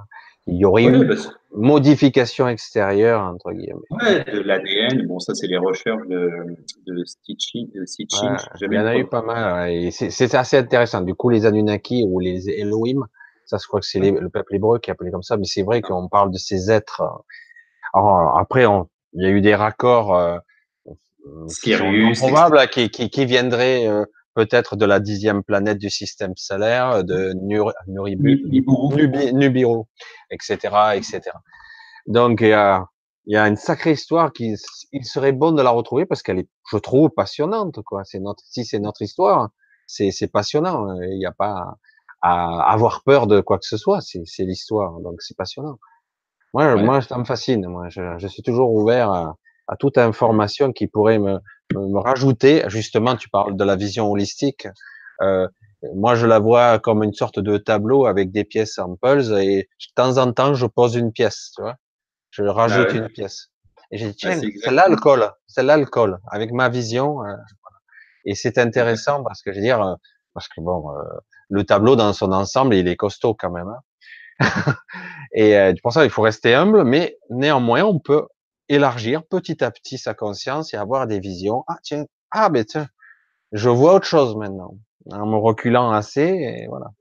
Bah, je pense d'ailleurs que le travail de reconstitution de notre patrimoine mondial de l'humanité en tant qu'histoire, il est dans les mains de chacun. Et on a tous notre petite contribution, comme tu l'as justement dit, à remettre les petites pièces chacun dans son ensemble pour avoir. Et d'ailleurs, en anglais, c'est assez intéressant parce que quand tu dis ça, tu mets les différentes petites pièces pour en fait les intégrer dans un masterpiece. Donc les petites pièces, c'est piece. Et masterpiece, en fait, en anglais, ça sous-entend, ça veut dire chef-d'œuvre pour Ah, voir le chef-d'œuvre. Et en fait, à l'intérieur de ça, tu entends aussi masterpiece, de ouais. maîtrise de la paix, maîtrise de la paix intérieure, extérieure. Et bon, bref, aller au-delà de Ah, ça. on peut aller loin, ouais. Mais dans ce travail de restitution, c'est très important en effet parce que je pense qu'on a une vision très, comment dire, Ah, euh, très manipulé. manipulée et je pense aussi très ethnocentrique, Oh, très ouais, ouais. égocentrique et chronocentrique aussi. On est très focalisé sur Ah notre ben, période. il y a eu une époque, tu es assez ancien pour dans l'éducation, on nous disait bon, l'homme est l'être le plus évolué sur Terre, l'encéphale plus développé, donc la conscience. Hein, les autres n'ont pas de Ouais, conscience. Mieux dans les religions, on disait il n'y a pas d'âme, hein, il y a que l'homme que l'âme. Même dans certaines religions, il y a même la femme qui n'a pas d'âme. Je dis ouais. waouh, je dis c'est extrêmement restrictif quoi tout ça. Et Bah, c'est pour ça qu'on additionne tout ça bout à bout. Je dis mais c'est du n'importe quoi. bah Et ça, après, on découvre qu'il y a d'autres êtres plus évolués que nous. Ah non, c'est pas possible. Nous sommes les plus évolués. C'est pas possible. ouais, évoluer pour détruire, hein. Oui. Mais bon, pas tous non plus. Mais ce que tu disais, alors Descartes a justement dit que les animaux n'avaient pas d'âme. Alors après, pour sa décharge, Descartes a quand même parlé, je te parlais de la glande pinéale tout à l'heure, il a défini la glande pinéale comme le siège le siège de l'âme. Sous-entendu qu'il il est pas athée, hein, Descartes. Il a essayé de démontrer par A plus B l'existence de Dieu, ce qui est un peu compliqué en soi, mais il a été proche des Rosicruciens, etc. Il a une partie que l'histoire n'a pas retenue, comme l'histoire n'a pas retenu que Newton, le père de la science moderne, était un grand alchimiste. Bon, bah, Mm. l'alchimie, je suis désolé, c'est pas très très rationnel tout ça. Donc Non, c'est en vrai. fait, c'est intéressant de voir qu'on a conservé ce qu'on voulait de l'histoire aussi. Bon, bref, petit aparté. Alors, si je poursuis, en fait, par rapport à justement cette notion un petit peu de conscience d'impact de la religion, c'est notamment la balance de l'homme complet. Alors, qu'est-ce que j'entends par ça? La balance de l'homme complet, deux symboles. Le premier, c'est le symbole de la croix. Alors, le symbole de la croix, qui est comme ça, euh, je suis désolé, c'est pas un blasphème que je fais, mais les historiens sont assez unanimes là-dessus. la croix aurait été comme ça. On croit ou pas, sans jeu de mots, à l'existence de Jésus, bon, qui est un contemporain de Ponce Pilate, après fils de Dieu, etc. C'est une autre histoire, mais la croix aurait été comme ça. Qu'est-ce que ça signifie cette croix-là? C'est un symbole. Ça signifie, c'est la dimension, c'est l'harmonie, on va dire, horizontale avec le monde terre à terre, matériel, la bonne bouffe, le côté épicurien, etc. Pour avoir justement là, et la dimension, l'alignement avec la dimension spirituelle. Et un homme complet, c'est avec lequel vous êtes au centre. Vous êtes au centre de cette dualité qui est justement, il faut pas, enfin, il faut pas, mais quelqu'un qui est complètement barré tout le temps dans la spiritualité, il en devient la plus prise de terre. Donc il est inaccessible pour les gens. Il est mystique et il reste dans sa grotte et voilà, il ne profite pas des plaisirs de la vie en quelque sorte. Le gars qui n'est que dans la matrice 3D, terre à terre, etc., bah, il perd quelque chose aussi dans l'entièreté de la vie, dans la magnificence de la vie. Donc, un homme complet, c'est déjà ça. Vous avez un autre schéma, et c'est notamment tout le logo de Chambally, c'est ce qu'on appelle le canon de Vinci, qui est aussi de Vinci, Léonard de Vinci, aussi appelé l'homme de Vitruve, en fait. Vous avez un homme, alors c'est le symbole, alors, pour certains, c'est le symbole de Ouais, manpower. Manpower. oui, ou l'homme dans le disque d'or aussi c'est quoi? C'est Carl Ouais, Sagan qui avait envoyé ce disque, non, je crois. C'était ouais. Voyager Ouais, ou Viking, je crois. C'était un son de ouais, Viking. ouais. Et donc, concrètement, ça représente un homme qui est intégré dans un cercle et à la fois dans un carré. Et qu'est-ce que ça veut dire concrètement? Ça veut dire carré, rationalité, la matière physique, on va dire la 3D, le physique, et le cercle, c'est la dimension féminine, donc ça c'est un symbole, mais c'est surtout le côté, bah, l'hémisphère droit, c'est-à-dire le côté mystique et spirituel. Donc, c'est en ça que je pense qu'un homme complet, un homme, une femme, un grand H, bien entendu, c'est ça, c'est épicurisme et aussi bah, symbolisme ou mysticisme, peu importe, mais dans lesquels je vois différents sous-ensembles. Alors, l'épicurisme, tout d'abord, pour moi, c'est la simplicité. Alors, la simplicité, qu'est-ce que ça veut dire? Ça veut dire notamment quelque chose de très important, de recouvrer son regard d'enfant.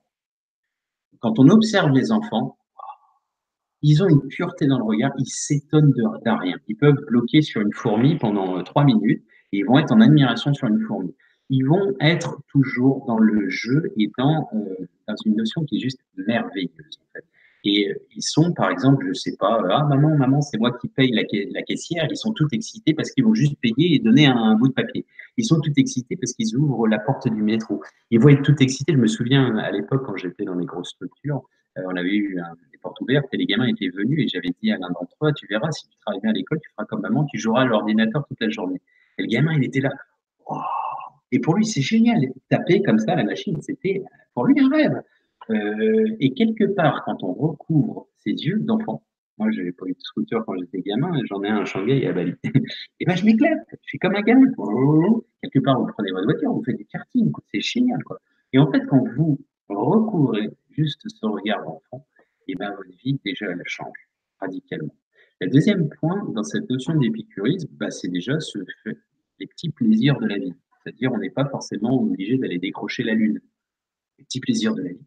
Bah, c'est peut-être cette conversation, c'est la bonne bouffe entre amis, c'est les petits trucs, c'est d'aller voir un paysage, d'écouter un concert, je sais rien. Enfin, toutes ces choses-là qui sont magnifiques. Vous savez, pour avoir voyagé quand même pas mal, j'ai souvent dit, parfois, pourquoi je vous dis ça, c'est du vécu en fait. Et je vous dirai la conclusion à la fin. Je me souviens, la première fois que je suis arrivé à Paris, j'ai vécu 7 ans à Paris. Et je suis arrivé, le petit provincial, etc. J'allais chercher un stage.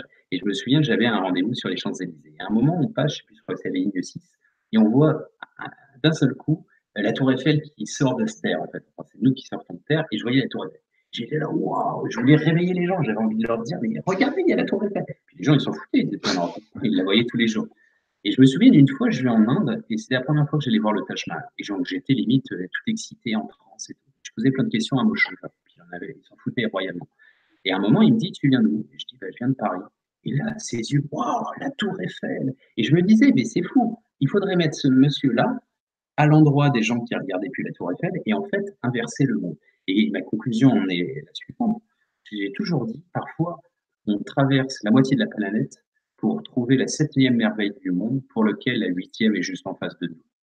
C'est-à-dire qu'il y a des gens, mais vous le voyez, moi j'ai vécu à Dijon pendant 3 ans, je voyais les Japonais qui étaient là en extase devant des trucs, et en fait, quand vous faites partie de la peinture, vous la voyez plus. Et vous dites, mais pourquoi ils regardent ça? Et puis en fait, quand vous mettez dans leur culture, vous dites, ah, bah, ah ouais, d'accord, un petit marché, par exemple, un petit marché qu'on a avec des fleurs et tout. J'étais encore ce matin, je suis en France, hein, je suis à Aix-en-Provence pour 2 semaines. Enfin, je suis pas à Aix-en-Provence 2 semaines, mais je suis en France 2 semaines. C'est juste magnifique. Et en fait, c'est un truc, pourquoi je suis en admiration maintenant? Alors que c'est un truc normal pour des Français, on va dire. Euh, Parce que je l'ai plus. Ça fait quasiment 10 ans que je ne l'ai plus, ce truc-là. Donc voilà, la mise en relief de, de ces choses-là qui sont. Et justement, j'en viens à ce point. La troisième optique dans l'épicurisme, c'est ce que j'ai intitulé la théorie du chaos. Théorie du chaos, en fait, c'est le fait d'arrêter une habitude que vous aimez et pour la mettre en relief. Alors, le principe du jeûne, par exemple, permet ça. Quand vous ne mangez pas pendant 24 heures, oui, je vais parler tout à l'heure dans l'hygiène, le jeûne est très, très salvateur et fait beaucoup de bien. 24 heures, 72 heures pour les gens qui peuvent se permettre. Troisième jour, ça rebooste, ça stimule tout ce qui est enfin, le système immunitaire. C'est de plus en plus utilisé pour les cancéreux et autres. Bon, voilà, petite parenthèse fermée. Juste pour dire, rien que quand vous faites un jeûne, moi je pratique toutes les semaines, 24 heures, et tous les mois, 72 heures. Je fais des jeûnes bien plus longs. Vous n'imaginez pas le petit concombre. Vous savez que je n'aime pas normalement. Je rêve du concombre. Ah ouais, quand Et tu crèves la dalle, après, c'est sûr que tout est bon, hein. tu boufferais de l'herbe. Tu boufferais de l'herbe. Tu m'étonnes. Tu brouterais. Et donc, ça, c'était une mise en relief. Il y a combien de gens qui disent, ah mince, quelqu'un comment dire, est décédé et il leur manque. Ils n'ont pas dit je t'aime. Ça peut être leur meilleur ennemi parfois. Ah ben, ils manquent parce que le conflit leur manque. Vous voyez, et, et quelque part, en fait, le chaos, en fait, c'est juste interrompre enfin, une habitude qui nous est profitable, enfin, que l'on aime au quotidien, et on le bloque pendant un temps pour justement la mettre en relief. Pas besoin de mourir pour renaître. Quelque part, il y a de ça en fait, à l'intérieur de ça. En fait, c'est à l'extrême. Quand on pratique cette méthode, on va faire un test entre toi et moi. Le premier qui, on arrête de respirer, le premier de nous deux qui meurt a perdu. Non, je déconne. C'est une blague. En plus, instinctivement, on a tendance à reprendre son souffle quand même. Tu peux pas. Mais si tu le faisais, si tu arrêtes pendant 1 minute, à la fin, wow, c'est trop Ah, bon. ben, regarde avec l'eau. Avec l'eau. Ça n'a pas de calories, ça n'a pas de goût, ni saveur. Mais quand tu as soif, un verre d'eau, mais c'est trop bon. C'est Bah là, extraordinaire. Ouais, non, mais excellent. c'est extraordinaire. Moi, ça m'arrive des fois, j'oublie de boire, des fois. Je suis pris dans mes trucs. Ouais, Je me sens pas bien. Du coup, je sors ma petite bouteille, je bois. ouais, Ah, quel plaisir! Pourtant, ouais, c'est que voilà. de l'eau. Exactement. Mais toutes ces petites choses-là, en fait, soit on le pratique, soit on se le figure, mais ça permet notamment de recouvrer l'épicurie, le petit plaisir de la vie simple. Voilà. Alors, après, dans tout ce qui est symbolique et mysticisme, euh, le, enfin, un homme complet, quelque part, et quand vous travaillez sur vous-même, parce que tout ça, c'est un cheminement, c'est un travail. Il faut pratiquer méditation, différentes, par exemple, disciplines et autres, mais on va dire que la méditation permet d'activer, comme je l'ai dit tout à l'heure, la glande pinéale, le troisième œil, mais aussi le sixième sens. Mais surtout, ça permet de pas de créer, mais d'être réceptif aux synchronicités. Alors, je l'explique en 2 secondes pour certaines personnes qui ne connaissent pas les synchronicités. Alors, c'est un mot qui a été, on donne pour la petite histoire à Carl Jung, père de la psychanalyse. C'est pas vraiment de lui, hein, c'est vieux comme l'humanité. Donc, c'est en fait ces deux événements qui n'ont pas de relation de causalité et en fait qui interviennent ensemble. Alors, je donne un exemple, ce sera plus facile. Une fois, c'était donc en 2007, à l'époque j'étais encore à Paris et je demandais à l'univers, envoie-moi une synchronicité, etc. Et quelques mètres plus tard, je vois sur Opéra Garnier, j'ai encore la photo, hein, bref, et c'était écrit, en fait, c'était une exposition pour laquelle le titre, c'était Sentir vibrer le monde à travers soi. Et c'était exactement ça, en fait. C'était le symbolisme. Mon père est venu me voir en Chine il y a 2 ans, à Pékin. Il posait cette question après 10 jours. La synchronicité, il est très terre à terre, très l'intelligence artificielle, il n'est pas forcément ouvert à. Il commence à s'ouvrir, on va dire. Bref. Et en même temps, il me disait, mais comment faire? Et je lui disais, bah, il faut juste que tu fasses un peu de place, déjà. Et il me disait, mais c'est quoi le concept de synchronicité? T'en parles assez souvent, etc. Et je lui disais, bah, je lui explique la définition. Et à un moment, on bifurque alors, dans la religion, il me dit, il n'y a pas beaucoup d'églises ici et tout. Je lui dis, bah, non. Et donc, ça faisait 10 jours qu'il était là et on était dans le train et au bout de peut-être quelques minutes, bam, arrive une église. Voilà, c'est ça la synchronicité. C'est voilà, vous pensez à un truc et arrive dans votre vie comme par hasard ce truc. Alors, est-ce à dire que c'est parce qu'on y prête plus attention? En Oui, interrogation. oui, des fois on C'est la peut, notion. mais Complètement. parfois c'est gros quand même, parce que ça peut arriver toute la journée. En fait, plus vous activez cette dimension holistique et plus vous en avez tous les jours. Et Ouais. c'est juste génial. Vous avez ce petit. Alors au départ, vous en parlez à tout le monde, et puis au bout d'un moment, vous C'est le le gardez petit pour vous. poussé et les pierres blanches, hein. Tu suis les petites pierres. C'est Tu suis exactement le ça. jeu de piste, un jeu de piste. Et c'est quelque part, et là, à ce moment-là, vous expérimentez cette notion de se dire, ah ouais, il y a une espèce de sens dans la vie, que tout est interconnecté. Il y en a un autre aussi, alors le deuxième aspect par rapport à ce mysticisme ou symbolisme, c'est notamment dans le fait de décrypter dans le langage des oiseaux, sortir de la crypte, de l'obscurité, c'est de décrypter les messages subliminaux de la vie. C'est-à-dire qu'en fait, et ça, c'est en référence à Victor Hugo qui disait c'est une triste chose de songer que la nature parle et que le genre humain reste sourd. Ça veut dire quoi? Ça veut dire qu'en fait, à chaque seconde, il y a un tas d'informations. D'ailleurs, la preuve, c'est que là, présentement, chaque seconde, on a 2000 informations conscientes. Sinon, on en a des millions. On ne peut pas trier toute cette information. Donc, c'est pour ça que parfois, on rêve, on a un boulon qui est déplacé d'une voiture et puis on rêve qu'on va être en panne et le lendemain, on est en panne. C'est pas, c'est juste parce que vous avez emmagasiné certaines informations. Et tout ça pour dire qu'en fait, vous avez un maximum d'informations et il y a une espèce de résonance. C'est-à-dire que oui, vous pouvez décrypter des messages qui sont particuliers à votre propre vie, c'est-à-dire que ça ne va pas marcher pour votre voisin, mais ça vous parle à vous. Et ça, quand vous ouvrez, alors il faut s'ouvrir hein, pour ça, il faut s'ouvrir, il faut travailler sur ça ne vient pas du jour au lendemain, mais plus vous y croyez, plus vous allez, entre guillemets, être réceptif, et plus vous allez peut-être aussi les solliciter. Et ça, c'est quelque chose qui est, encore une fois, de l'ordre du mystique. Et c'est vraiment vibrant. Vous sentez que vous n'êtes pas tout seul. Vous sentez, vous expérimentez tout ça.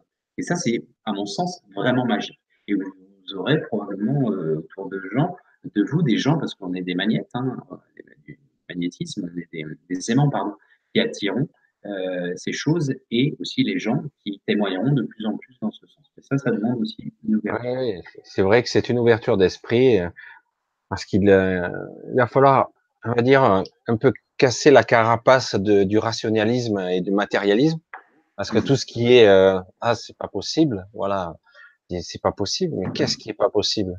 Souvent, Mhm. les gens ils sont entourés de soi-disant paranormal, ils sont vraiment entourés, ils baignent dedans, mais ils le voient plus.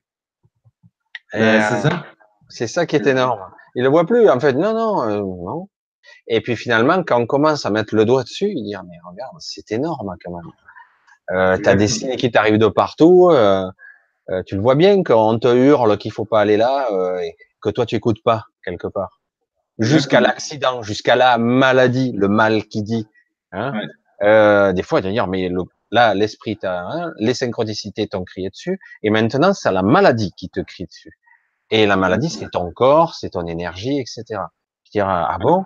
Et mais qu'est-ce que je dois? Eh oui, j'ai dit, il faut se recentrer parce que t'es dans un tel bruit et un tel carcan mental qu'on n'entend plus, on voit plus, on perçoit plus rien. Ouais, Enfermé exactement. dans sa prison mentale, quoi. Tout à fait. Exactement. Alors, dernier point par rapport à ça, dans cette notion de, c'est la pleine conscience. La pratique de la pleine conscience, en gros, qu'est-ce que ça veut dire? Alors, beaucoup de gens l'associent à la méditation. La pleine conscience, c'est le fait d'être présentement ancré dans ce En ici ce et moment. maintenant. Dans ce moment, le présent est un cadeau, quand on l'apprécie comme tel. Et en fait, la plupart du temps, on est en pilote automatique, c'est-à-dire qu'avec 95%, on pense ben, à ce qu'on va manger ce soir ou bien Bah, à on, l'inverse de l'éveillé, c'est on est voilà, endormi. on est endormi et on pense à des choses insignifiantes, ou pas forcément, mais peut-être à des, mais on n'est pas dans le présent. Et en fait, le fait d'être absorbé, en fait, réactive deux choses. La première, c'est les cinq sens, c'est-à-dire être absorbé, ça veut dire vous faites votre vaisselle, vous sentez que vous nettoyez, etc. C'est en plus symbolique parce que Vous pouvez, quand on range sa chambre, quand on range la vaisselle, etc., vous rangez aussi votre état d'âme. Hein, c'est le feng shui, c'est la base de feng shui. Et en fait, vous activez les cinq sens systématiquement. Okay, vous êtes conscient de, je sais pas, vous prenez une douche, vous avez des gouttelettes qui tombent sur vous, etc., la manière dont vous séchez, etc. Tout a une symbolique et surtout vous activez tout ça. Et quelque part, ça permet petit à petit de susciter et d'activer le sixième sens. Le deuxième, c'est d'être connecté avec les quatre éléments. Alors, il y a toute une codification, ça on en parle beaucoup pardon, à Chambali, c'est avec bon, les quatre éléments officiels, l'air, le feu, etc. Et aussi, au-delà, ça vous permet d'être de plus en plus connecté au cinquième, qui est invisible, mais qui est très connu chez les Asiatiques, à savoir, on va l'appeler les terres, donc le cinquième élément invisible, et qui connecte tout ensemble. D'accord. Dans la géométrie sacrée, c'est le dodécaèdre. Bref, pour être un peu technique. Bref, tout ça pour dire qu'en fait, cette connexion de la pleine conscience permet justement une connexion donc, des cinq sens, sixième sens intérieur, et de là extérieur avec les quatre éléments, voire les cinq éléments. Voilà. Ça, c'est, on va dire, la cinquième vision, enfin la dernière vision de on va dire, de cette bonne balance de l'homme complet avec de l'épicurisme et du symbolisme. Et quelque part, si on veut les joindre entre eux, une dimension qui permet et à la fois d'être épicurien et à la fois un peu mystique, c'est la nature. La nature, vous avez une approche qui met tout le monde d'accord, parce que la nature, vous pouvez être terre à terre, c'est-à-dire l'âme du jardinier, hein, le bon paysan, on va dire.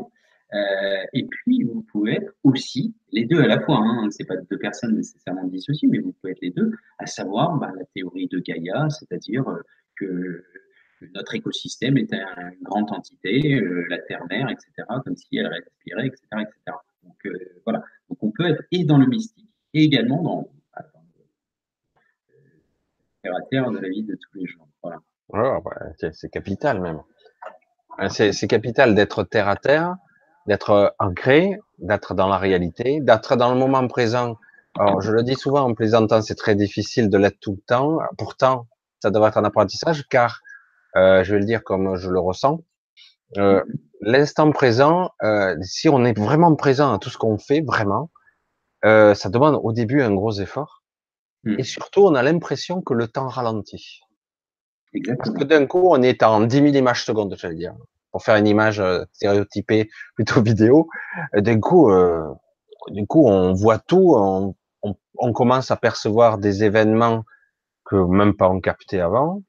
Il se passe toujours quelque chose quelque part, des bruits, des sensations, un chuchotement, le bruit du frigo, le bruit dans la cave, je sais pas moi, C'est ça. la voisine qui se dispute. Oh putain, mais il s'en passe des trucs, mais c'est dingue. Ah, mais C'est, c'est ça. euh, On est attentif, en fait. On est voilà, vraiment attends. attentif et on est réceptif, en fait. Exactement. Exactement ça. Et c'est assez intéressant, mais du coup, on se dit, mais waouh, ça fait beaucoup d'informations là, à gérer. Mais non, en fait, il n'y a rien à stocker. Il faut juste se laisser traverser, quoi. Je vis le C'est moment. ça. C'est Voilà. exactement ça. C'est être un véhicule et laisser passer, en fait. Exactement. Alors, sixième point, mais ça fait très académique de partager comme ça, mais c'est pas grave. Euh, c'est mon côté prof. Non, non, Donc, vas-y. Au contraire. ce que j'ai appelé le triptyque ou le triple triangle d'or. Alors déjà, le triangle d'or sous-entend qu'il sommeille en nous, donc il est à réactiver. Donc le premier aspect, en fait, c'est au niveau d'un alignement des niveaux de l'être. C'est-à-dire, c'est un bon alignement entre le corps, l'esprit et l'âme. Ça, c'est essentiel. Et c'est notamment l'approche de la médecine holistique, c'est-à-dire qu'on ne dissocie jamais les trois, pardon.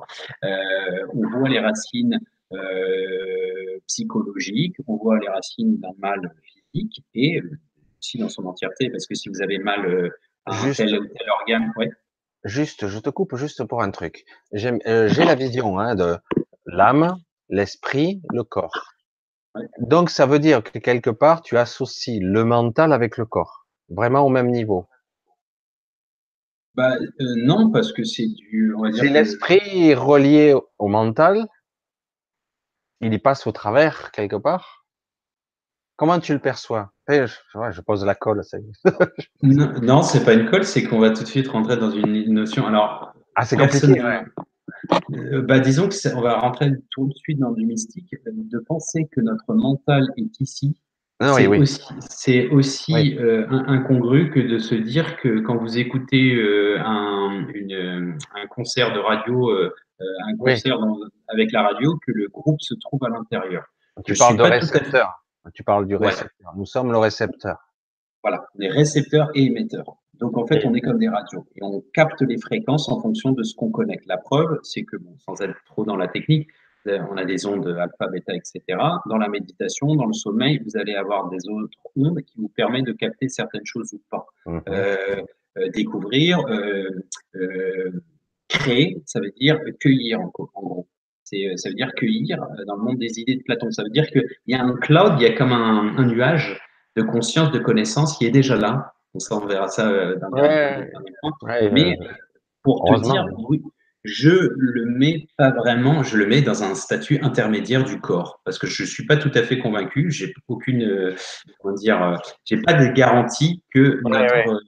notre psyché Je- soit Il y située aurait une quelque part. théorie qui saurait que oui, tu as tout à fait, enfin, moi je suis d'accord avec toi qu'il y a là une mémoire qui serait extra physique, hein, une Ouais, mémoire, une conscience, évidemment, qui est bien supérieure et qui n'est pas vraiment là. C'est comme une partie du faisceau de lumière de ma conscience supérieure qui m'éclaire un petit peu, qui m'anime comme un pantin quelque part. Mais je soupçonne qu'il y a, peut-être qu'il faudrait l'appeler autrement, une partie de mental automatique, on va l'appeler comme ça, du corps, ouais, l'inconscient. inconsciente qui est là quand même physiquement, en tout cas qui est capable d'agir sur la matière de ce corps. Après, Ouais. c'est quoi le mental et quelles sont les couches du mental? Oh là, Alors là, il faudrait scinder en effet le conscient de l'inconscient, le supraconscient, parce voilà, que en effet, t'as notamment, bah, tu réfléchis pas au battement de ton cœur. C'est-à-dire, voilà. ça c'est automatiquement la coagulation de ton sang et je le fais sans que tu y penses. Et t'imagines s'il fallait que tu penses Ah, bah, c'est à mort tout là. gérer, Il y a trop de boulot là. chef Mitose d'orchestre. cellulaire, mitose cellulaire, respiration. Là, je respire trop, il y a trop d'oxygène. Attention. Vite, On il y a réduit la vapeur. anticorps. Non, non, c'est énorme. C'est pas Bah, possible. c'est en ça déjà qu'on se rend compte à quel point c'est déjà un Ben, miracle en que fait, tu aies on maîtrise pratiquement. rien de ce corps, en fait. On n'a même pas conscience de tout ce qui se passe. C'est sûr, ça c'est clair. Donc Je te voilà, laisse pour répondre à continuer. ta, Ouais, non, vas-y, mais vas-y. pour répondre à ta question, en effet, je pense que c'est à dissocier et je ne le mets pas sur le même point. Et alors, le deuxième point, c'est l'alignement comportemental pour lequel donc il y a action, il y a émotion, réflexion. Et en fait, c'est un triptyque donc comportemental sur lequel j'entends trois concepts. Et j'ai intitulé et j'ai baptisé le parent-enfant présage. Qu'est-ce que ça veut dire? Parent-enfant, donc c'est une contraction de parents et d'enfants, et présage, sage. Il n'est pas Ah, sage, parce que quelqu'un qui se définirait comme sage ne le serait plus de fait, parce qu'on aspire tel une exponentielle à la sagesse, mais on ne l'est jamais. Et un homme complet, donc dans ce triptyque, s'intégrerait dans cette trinité qui est l'enfant, donc ça veut dire l'enfant intérieur, qui est la source de l'insouciance, de la créativité, enfin, l'absence de limite, en gros, on va dire. L'adulte, donc le parent, ce serait les règles, la structure, les règles de vie ensemble, etc. Parce que le- l'enfant a du positif, mais du négatif aussi. Hein. C'est sans filtre. Hein. C'est oh, le monsieur il sent mauvais dans la bouche. Je sais pas maman pourquoi il ressemble à un singe. Enfin, ce genre de truc. Quoi. ah. Ou bah, les adultes quand C'est le même. spontané, ça, c'est le côté spontané. Ouais, voilà, mais dans le bien comme dans le négatif. Ouais, L'adulte met les règles, met les structures. Il est la théoriquement, morale. voilà, il est dans la morale. Mais qui, dans la rationalité, dans la structure, mais aussi qui le limite, parce qu'il ne rêve plus quelque part. Bien souvent, je dis pas, Hmm. après il y a différents dégradés. Et le présage, c'est quelqu'un qui est dans le détachement. Ça ne veut pas dire qu'il est en fait bon, très sage, parce qu'il est sage, et c'est aussi on entend présage, ok, parce qu'il est en devenir. Il est plus vraiment dans l'expérience, mais il a de l'expérience. Il est dans le détachement parce qu'il a réussi à prendre de la hauteur sur la vie, sur les choses. Voilà.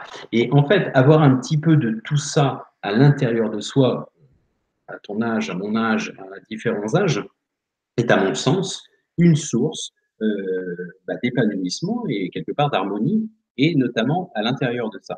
Alors, je disais, il y avait aussi dans ce triptyque une sorte d'action, émotion et réflexion. Ce qui est intéressant aussi, c'est dans ce mot émotion. Émotion, on va comprendre que, et ça on va beaucoup faire d'analogie tout à l'heure avec la notion d'énergie, tout est énergie.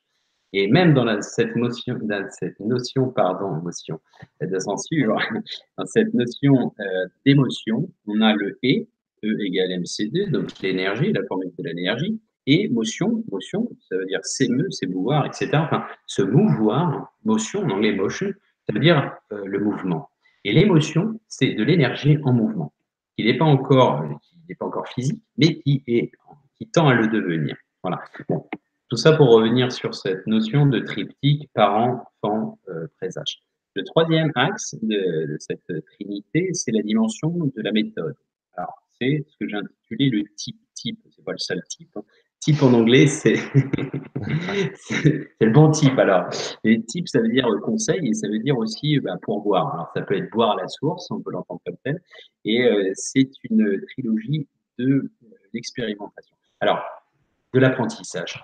T de théorique, I d'intuitif et P de pratique. D'accord? Ça veut dire que on peut apprendre dans les bouquins. C'est important d'apprendre dans les bouquins. C'est important de le mettre en pratique. C'est-à-dire, j'apprends la spiritualité, certes. Je fais de la méditation, par exemple, je mets en pratique. Et je suis dans l'intuitif, c'est-à-dire, je vais capter des nouvelles choses. Voilà. Et c'est, à mon sens, une des approches que j'enseigne, que je mets en pratique pour ma vie de tous les jours, on va dire.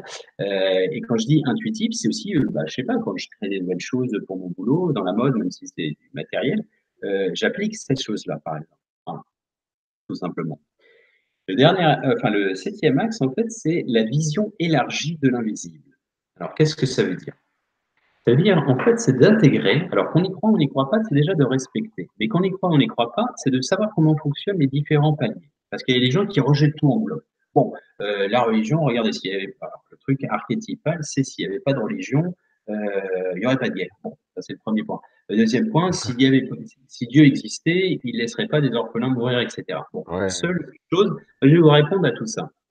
C'était, je me souviens, à l'époque, quand j'étais gamin, on avait vu, c'était à la télé, c'était à l'époque, à date, c'était dans les années 80, un prêtre qui disait, on lui posait la question par rapport au Troisième Reich, les camps de concentration, on lui posait la question, mais où était Dieu? Et le prêtre avait répondu très sagement, mais où était l'homme?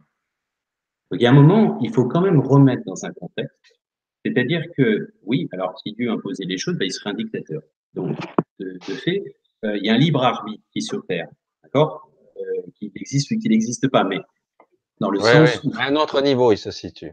voilà. Donc, déjà, donc, il est important de ne pas rejeter tout d'un bloc en disant, voilà, la religion, parce qu'il y a des extrémistes, c'est pas bien, etc. La religion, déjà, le premier aspect de l'invisible, c'est la religion. La religion, c'est essentiellement le dogme. Le dogme, c'est les rituels, c'est la dimension sociale, c'est les règles de vie, etc. Tu ne tueras point, etc. Donc ça, c'est la religion judéo-chrétienne qui a été pompée largement par Sumer, à la voix de Sumer, qui réside au Muséum de Londres, de mémoire. C'est je n'ai pas tué. Bon, bref, ça a été largement pompé, les 10 commandements ont été pompés. Bref. Ouais. Tout ça pour dire, mais c'est logique, parce que si jamais on commence à se voler entre nous, etc., il n'y a plus de consensus, il n'y a plus de stabilité. Donc déjà, ça c'est important. Hygiénique. La dimension des religions, c'est hygiénique. Pourquoi on fait des rituels, pourquoi le carême, pourquoi le ramadan, etc. C'est hygiénique. Ça permet de se purifier, par exemple. Voilà, très simple. Les ablutions, pourquoi? C'est pour, se protéger des énergies négatives, par exemple. Voilà, c'est très simple, hein. Les ablutions, par exemple. Donc ça, c'est le dogme, la religion en tant que dogme. Après, il faut savoir aussi, il faut être conscient que la religion a été beaucoup spoliée, hein. Le concile de Nicée pour les catholiques, c'est Constantin qui s'est fait un plaisir de réécrire les saintes réécritures. Voilà, il y a des choses qu'on dégagées, les choses qui sont réapparues, puis la Ouais. réincarnation, Ouais, ouais. l'hérédité, C'est vrai que la réincarnation faisait curés. partie de la chrétienté au début. C'est vrai. Ouais, les curés pouvaient avoir des descendants et puis ils peuvent plus parce que sinon leur trésor ils vont le donner à d'autres gens, etc., etc. Bon, bref, après on connaît toutes les déviances que ça a créé. Bon, c'est pas le sujet. Donc ça c'est le dogme, premier point, la religion.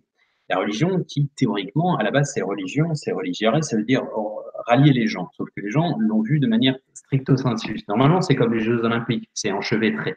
Ça, c'était Gandhi qui disait si les gens avaient la capacité de voir, lire les saintes écritures, ils comprendraient leurs interdépendances. Et ça, c'est ce que j'ai essayé de faire depuis que j'ai quasiment 10 ans. Essayer de mettre des points de connexion et des similitudes. Et il y en a dans toutes les religions.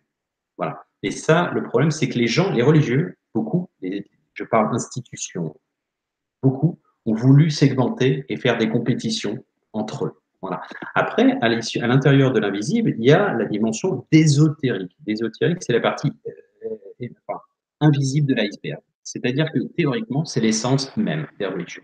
La Kabbale chez les juifs, le soufisme chez les musulmans, etc., etc. Je ne vais pas tous les lister. Et en fait, ça, il n'y a pas de compétition là pour le coup.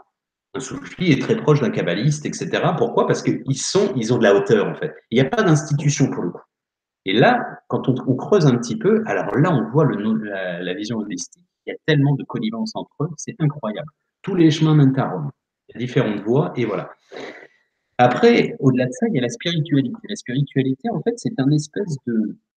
euh, c'est une inspiration de ce qui existe, mais c'est plutôt de l'intuitif. C'est-à-dire qu'on suit notre propre voie, et vous êtes notamment, alors, je sais que ça va choquer certains, mais c'est pas grave, notamment dans le soufisme et dans la notion de l'islam, l'ésotérie, on dit qu'il y a une partie patine, ça veut dire invisible, où Dieu écrit le Coran dans les cœurs des hommes. Et ça, c'est quelque chose alors qui laisse place à toutes les interprétations, je suis d'accord, mais quelque part, il y a toute une partie mystique qui vient de l'intuition. Hum. Euh, Ça sous-entend la spiritualité que, alors, si je résume, la religion, l'ésotérisme, ce serait comme des voies déjà pré-tracées. D'accord? Après, libre à vous de prendre votre machette et de tracer votre Hum. propre voie, et d'arriver au même cheminement. Voilà. Mais ça, c'est un cheminement qui est plus personnel. Et c'est pour ça qu'il correspond, beaucoup de gens se disent maintenant, bah non, moi je suis pas religieux, mais je suis spirituel. Et je comprends la différence, parce qu'ils veulent marquer ce truc, non, je suis pas étiqueté, par exemple. Je suis libre dans ma croyance. Et ça, c'est totalement compréhensible. Voilà. Après, il y a la notion de mystique. Alors, mystique, c'est encore autre chose. C'est vraiment la frontière entre le physique et le métaphysique. Et c'est une vie au quotidien. Ça veut dire, c'est chamanisme, druidisme, etc., etc. C'est pas de la magie, hein, nécessairement, mais c'est une dimension qui va au-delà. Des choses, moi, j'ai fait, par exemple, je vous livre un peu, hein, j'ai fait 12 jours de retraite avec une chamane en Mongolie. Oui, j'ai vu des choses totalement surprenantes. Moi, je suis dans ce milieu-là depuis longtemps, donc ça ne me choque pas, mais je pense que ça choquerait beaucoup de gens. C'est-à-dire une petite jeune, 35 ans, donc locale, hein, qui a une voix, alors une voix fluette, et quand elle est, comment dire, elle est pardon, le mot m'échappe. En transe. Ouais, en transe, mais on va dire qu'elle est, bon, elle est traversée, on va dire. Ah oui, Elle a la voix de son grand-père, donc transcendé. Hum. elle a une voix rock d'homme, quoi, et elle vous révèle des Ah choses ouais. sur chacun de nous. C'est juste hallucinant. C'est même flippant, quoi. Bon, bref, après, on n'y croit pas, ça, c'est une autre histoire. Ouais, Bref. non, mais il y a des histoires de chamans, de justement femmes, euh, qui, qui arrivent bon, avec le tambour qui fait plus de 30 kilos et qui arrivent à tenir pendant des heures en frappant le Ouais, tambour. Alors que toi, ouais, tu ça. n'arriverais même pas à tenir 5 minutes, tu aurais les bras qui tremblent au bout d'un moment, quoi. Je te dis, il y a un Bah, truc qui se passe, quoi. le mysticisme, la matière, etc. Je veux dire, c'est les moines Shaolin, hein. Les moines Shaolin, il y a des lévitations possibles. Les gens qui arrivent à casser des pierres, etc. Bah, faites la tentative demain, vous allez le bras est explosé. Donc, mais il y a un truc Ah, quand même. Il y a un truc qui est au-delà de la matière. En fait, c'est ça qui est intéressant, c'est l'âme de la matière et de l'intégrer comme tel et de le mettre en pratique. Et après, il y a aussi toute la notion dans les invisibles des mondes subliminaux, c'est-à-dire les esprits, les entités, les anges, les égrégores, pourquoi pas les extraterrestres, hein. De croire qu'on est tout seul dans cet univers un peu du gâchis quand même, je pense. ouais, je pense, ouais. Ah, Et c'était Carl Sagan qui disait ça, ouais. ouais, bah, c'est exactement ça. Croire qu'il y a autant d'espace et qu'on serait les seuls, ça serait du gâchis, ouais. C'est comme si vous aviez, je sais pas moi, un pays pour vous tout seul, quoi. C'est un peu con, quoi. Ouais, le gâchis d'espace. D'autant qu'en Mm. plus, quand on part en Inde, bon, on va pas rentrer dans les détails, on y rentre le côté multidimensionnel ou vibratoire, ou la fréquence de la matière. Alors là, on peut aller loin. Bah, en fait, la fréquence de la matière, c'est intéressant que tu fasses ce parallèle parce que j'allais justement parler après du principe des énergies parce que on va dire que quelqu'un de rationnel, il va te dire, ouais, mais alors ça, moi, j'y crois pas du tout. On fait comment? Bon. Alors, bah, on peut se regarder sur la science, en fait. Et la science, la Hum, nouvelle science, la science, la mécanique quantique notamment, et sur des gens bah, rationnels, des Einstein et autres. Euh, ouais, Einstein a dit quelque chose comme euh, toute matière est de l'énergie dont la vibration a été grandement réduite pour être accessible à nos sens. Voilà. ouais. Donc ça veut dire que c'est de l'énergie. Toute matière, c'est de l'énergie. Ce sont des atomes, enfin même pas enchevêtrés, c'est un conglomérat C'était d'atomes. intéressant, justement. Juste, je me rappelle plus les chiffres, hein. Ouais, Dans un électron, donc qui est une particule, hein, qui compose donc une molécule, ouais, il y aurait à l'intérieur beaucoup de la matière subatomique encore, mais ouais. elle se compose aussi de milliers ou voire de millions de photons. Et c'est ça qui est intéressant. Et c'est Mm. quoi des photons? C'est de la lumière. Des Ce sont particules des lumineuses. ondes. Des ondes, ce sont des fréquences à une vision, une partie visible du spectre ou invisible d'ailleurs. Mm. Et c'est intéressant. Du coup, on se dit, mais du coup, la lumière qui s'est solidifiée quelque part. Exactement, exactement. Mais Voilà. encore une fois, rien n'est vraiment tangible. C'est juste en Ah quelque non, sorte de c'est que des l'énergie forces. C'est que des forces. ouais, Ce sont des forces. exactement, force de réaction qui Les contre, quatre forces de l'univers voilà, fondamentales, ça. l'interaction faible, le nucléaire forte, et le champ électromagnétisme et la gravité. En tout cas Exactement. connu, hein. Après, voilà, nous verrons Mm. plus tard. Mais c'est vrai que c'est Exactement. intéressant de constater qu'en réalité, tout n'est qu'illusion de ce qu'on voit. Tout ce qui paraît compact est plein, quoi. Le mur, Exactement. il vibre à une certaine fréquence. J'ai la réflexion de la lumière de ce mur qui me donne l'illusion qu'il est compact et plein. Mm. Alors que s'il était Exactement. plein, je crois qu'il y en avait un, je sais plus quel scientifique avait fait les calculs, s'il était plein, le centimètre cube pèserait des milliards et des milliards de tonnes, je sais plus combien, en densité, ça serait, en fait, ce qui prouve qu'en fait, il y a rien, quoi. Bah Il y ouais, a- c'est ça. c'est assez intéressant, du coup, comme vision, et du coup, mais je suis composé de rien, ouais, de rien, et pourtant d'informations aussi. Et c'est ça Et qui c'est ça, est, c'est intéressant. Bah, d'ailleurs, c'était Tesla qui disait, si vous voulez trouver les secrets de l'univers, cherchez dans les fréquences, les vibrations et dans l'énergie, parce que vous avez tout en gros. Et c'est vrai. Mais alors, et au-delà de ça, tu avais, c'était Jean-Émile Charon, donc c'est un scientifique et c'est aussi un philosophe, qui disait en gros que chaque atome de l'univers est accessible à chaque autre atome de l'univers. mhm, Et oui, en, en gros, comme si on avait la bibliothèque universelle qui était accessible par chacun des atomes. Mais nous sommes nous-mêmes des atomes. De là, il n'y a rien qui a été créé depuis le Big Bang. En fait, c'est juste une espèce de tête d'épingle qui a été concentrée sur elle-même. Et de là, bah, si on reprend la boîtier, c'est la science. Rien ne se perd, rien ne se crée, tout tout se se transforme. transforme. Ça veut dire qu'il n'y a pas eu de nouvelle matière depuis, et il y a juste eu, en fait, Une comment dire, expansion. une expansion et un détachement, en fait, entre les choses. Donc, ça veut dire qu'initialement, on fait tous partie des mêmes éléments et qu'il n'y a pas de choses qui ont été créées. Donc, ça veut dire que si on a tous accès aux atomes, ça veut dire que concrètement, on peut avoir l'information, et c'est notamment ce qu'on appelle chez les hindous la mémoire akashique, des idées de Platon. On peut, en se mettant, encore une fois, je réinsiste sur la fréquence, méditation et autres, se mettre sur une telle fréquence pour activer et avoir des informations qui sont, entre guillemets, partout. Et ça, c'est quelque part, c'est la science qui nous révèle ça. Et c'est juste fascinant. Mhm, mhm. Non, mais c'est vrai que c'est énorme parce que du coup, ça, même si on n'en comprend pas les tenants et les aboutissants réellement, on commence à avoir une perception même floue Ouais. du gigantisme, de l'aberration du système et tu te dis, ah, mais je suis quoi là dans tout ça? Je suis où? Est-ce que je suis ça? Est-ce que je suis le tout? Je suis à la fois la tête d'épingle, je suis l'univers tout entier et je suis qu'une parcelle. Que suis-je? Où suis-je? Ou même, en plaisantant, je faisais ça, je faisais pas mal d'humour avec là-dessus. Est-ce que je suis vraiment là d'abord? Je dis, est-ce que je suis vraiment là?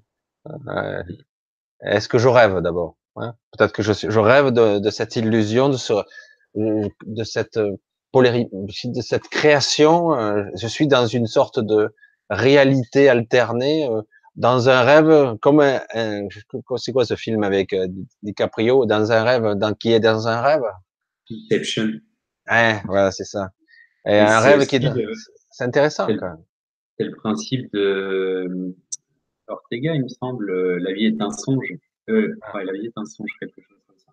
Et oui, ou Matrix, ou Simulacron 3, ça c'est un livre, ou bien, je sais pas, la théorie de la simulation qui est sortie en 2013, mais je crois que dans la théorie de la simulation, j'ai été programmé pour pas y croire. Non, mais c'est vrai que c'est pas évident, quoi. C'est pas évident, mais c'est vrai. Il C'est est toujours dur. intéressant d'écouter les théories de tout le Ouais, monde. bien sûr. Waouh. Moi, j'avais regardé, bon, on parlait de vibration, on parlait de théorie des cordes. Ouais. Chaque vibration à une certaine fréquence va harmoniser telle chose. On va dire, Mm. telle chose va s'agencer. Après, j'avais vu, il parlait des univers, la théorie d'Abraham. Je dis, waouh, qu'est-ce que c'est? Et qui créerait des, je dis, mais c'est fou que quelque part, il y a des gens, et c'est ce qui est fabuleux, qui sont dans l'inspiration pure, avec évidemment la connaissance mathématique, physique et compagnie, qui sont capables d'émettre des théories qui sont complètement, qui sortent des sentiers battus. Et tu te dis, waouh, bon, c'est peut-être faux, mais quelque part, ça ouvre l'esprit, quoi, Ouais. à d'autres options et d'autres possibilités qu'en fait, il y a plus et qui échappent à notre compréhension et qu'il faut parfois être capable de sortir de notre soi-disant réalité. Je dis bien soi-disant, quoi. Bah, de toute façon, ça c'est le principe de base qu'il faut aussi se remettre en, dont on parlait tout à l'heure par rapport aux énergies et ce qu'on voit. Un truc très simple. Je parlais tout à l'heure des 4% de réalité qu'on voit. On voit que les 7 couleurs de l'arc-en-ciel. Hmm. Au-delà, les infrarouges, les ultraviolets, on Oui, les voit pas. Les les bandes rayons FM, gamma, etc., on les voit pas. les rayons gamma, L'internet, les micro-ondes, ouais, non, les autres. ouais. Et pourtant, ça existe. Ça Oui, bien existe. sûr. Je veux dire, donc, ça veut dire qu'on a quand même une vision depuis le trou d'une serrure et on ne voit pas grand-chose. Et notamment, bah, on sait qu'on n'exploite que 5 à 10% de nos Ben, capacités. je le dis plus simplement que toi, j'ai dit on est sourd et aveugle. La bande de fréquence, on voit rien. On voit qu'une Ouais, c'est ça. bande. La bande est infinie, on voit qu'un petit carré. Je dirais, et je suis censé Exactement. dire, je vois, mais je vois rien. Mm. Et je sais plus qu'est-ce qu'il disait comme scientifique. Si j'avais une vision à bande large, on va dire, ben, je regarderais le ciel en pleine obscurité, je verrais les rayons gamma, je verrais les rayonnements cosmiques, les vents solaires. En fait, c'est pas du tout obscur. Et Ah oui, oui, c'est ça.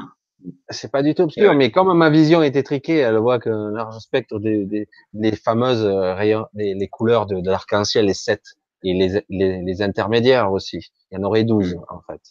Et, et c'est intéressant et dire, mais ouais, mais en fait, je vois rien, quoi. Je vois rien du tout. Ouais. Bah, déjà, prendre conscience de ça, c'est bien. Et c'est notamment pour ça que les hindous parlent de Maya. Maya, ce sont des voiles qui sont dévoilés. Et Mmh. d'ailleurs, l'Apocalypse, étymologiquement parlant, ça n'a pas le lieu de déluge. C'est la levée des voiles en grec. La levée des voiles sous-entend aussi qu'on met les voiles. On met les voiles sur d'autres horizons, quelque Ouais, part. Et ouais, ouais. dans les horizons, si on continue la métaphore, c'était c'est Marcel Proust qui a dit le voyage ne consiste pas à découvrir de nouveaux paysages, mais à le voir avec d'autres yeux. Et en fait, c'est ça aussi la notion de voyage. Et c'est probablement comme ça que la notion d'apocalypse va venir, à savoir la conscience des gens qui se réveillent. Voilà.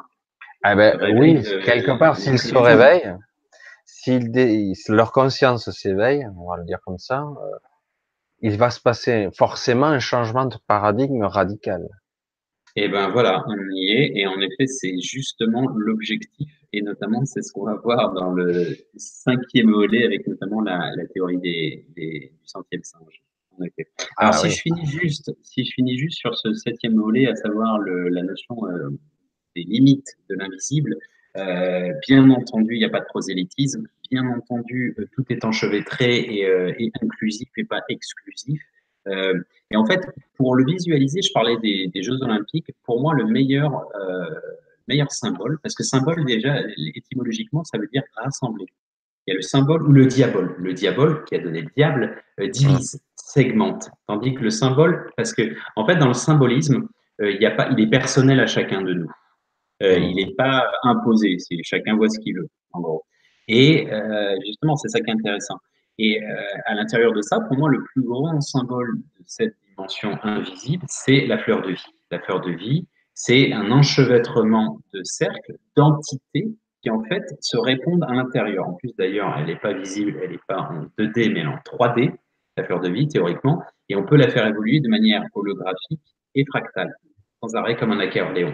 Et si on la visualise, on peut intégrer énormément de choses, le torus, le Métatron, etc., etc.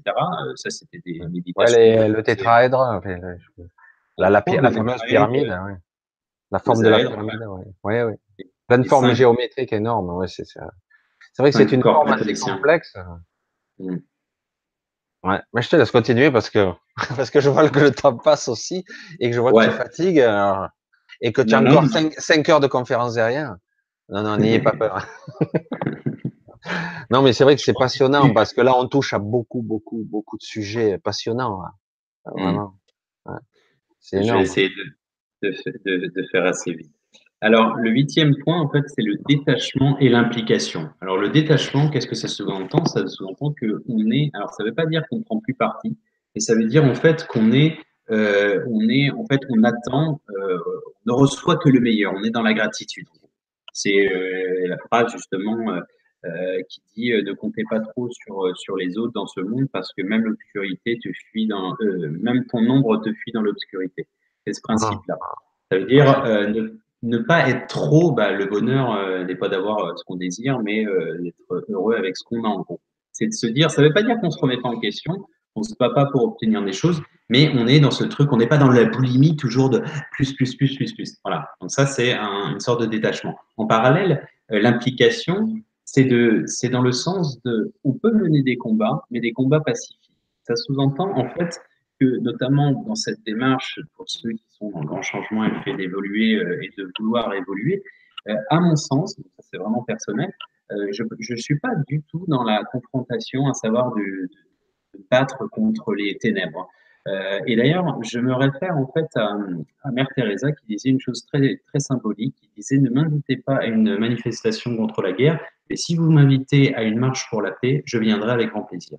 Qu'est-ce que ça veut dire? Parce que dans les deux cas de figure, je viens pas à la guerre, la marche contre la guerre, ou je viendrai à une marche pour la paix, on va se dire c'est la même chose. Non, c'est pas la même chose. Parce que lutter non. contre, ça fait une force de réaction. Ça veut dire qu'on crédite l'énergie négative. Si vous vous battez contre des moulins à vent, à savoir, si par exemple un mec vous prend la tête et vous cogniez, quelque part, pas que vous l'exaucez, mais en quelque sorte, vous exaucez les ténèbres. Tandis que si vous êtes juste dans le fait d'émettre des choses positives, et c'est notamment toute la vocation de notre projet Benchmark et de ce qu'on entreprend dans la fondation, c'est que nous, on n'est pas là à attendre comment on va changer le système, parce qu'on ne va pas le changer de la totalité, mais on essaie de faire à notre petite juste valeur, en humble échelle, ce qu'on pense être juste pour nous, tout simplement. Voilà. Donc je pense vraiment que c'est ce truc, ce travail de implication est important dans ce sens. Euh, alors, mettre en relief la lumière, je me suis toujours demandé pourquoi il n'y a pas des zappings. Quand vous regardez le zapping, je le regarde plus d'ailleurs, ça vous montre, c'est comme aux infos, ça vous montre que les trucs négatifs, tout le temps. Et en fait, on est en vase clos, en vase communicant. Je suis Bah, désolé d'être vulgaire. On est dans l'eau stagnante qui pue la merde. Je suis désolé. on est dans les croyances que quelque part, quelque chose, Tout il est va mal. beau, il est gentil, c'est pas intéressant. Donc, on va Non, c'est créer ça. l'info, on va la mettre en exergue, on va faire un focus. Je te donne juste un exemple vite, laconique, parce que j'ai été en Corse il y a quelques années, quand j'étais jeune, j'allais en Corse, et il y a eu un attentat. C'est il y a eu des périodes d'attentats en Corse. On m'appelle catastrophé, est-ce que tu es vivant? On en parle sur tous les infos. Ah bon? J'étais à côté et j'étais même pas au courant. Et voilà, c'est pour se dire à quel point on peut faire des focus, on ne voit plus que ça. Il y a Ouais. je me rappelle, il y avait des personnes qui étaient aux États-Unis qui disaient ah, qu'est-ce qui se passe? La France est en feu, il paraît qu'il y a plein de voitures qui flambent partout. Je sais plus à quelle époque c'était. 2005. Ah voilà. Je dis, mais attends, c'est dingue, quoi. Moi, j'ai rien vu. Oui, il doit y avoir, hein, comme chaque année, des fois au niveau lent. Mais c'est vrai que voilà, ça c'est un exemple d'information qui fait le focus et qui par défaut donne l'info, fait croire, c'est le sous-entendu, hein, fait croire que c'est la généralité, la C'est ça, totalité. Et du coup, exactement voilà, ça. l'information, ben, c'est du sensationnel, c'est du Mmh. spectaculaire. On vend du papier, comme on disait avant. Maintenant, on vend plus de papier, Ouais, mais on c'est, vend de l'émotion. On vend de l'émotion surtout. voilà, on vend, ouais, ouais, et du coup, L'émotion et de la est peur. négative. Ouais, de la peur. Bah, la petite vieille qui remet dans la Creuse un quatrième verrou parce qu'elle a vu de jeunes qui volent des voitures, quoi. Et on ne montre jamais, bah, dans les cités, il y a des choses super bien qui se passent, il y a des gens qui se bougent le cul, il y a des gens, et beaucoup plus de choses positives que négatives. Mais on préfère, regardez, moi je me souviens à l'époque, je suis né au nord de la France. J'étais parti parce que je venais de Chine et j'étais venu une première fois. Et on m'a dit, ah, tu es en France et tout, etc. Et volontairement, j'avais fait un petit test. Je vous jure que c'est vrai.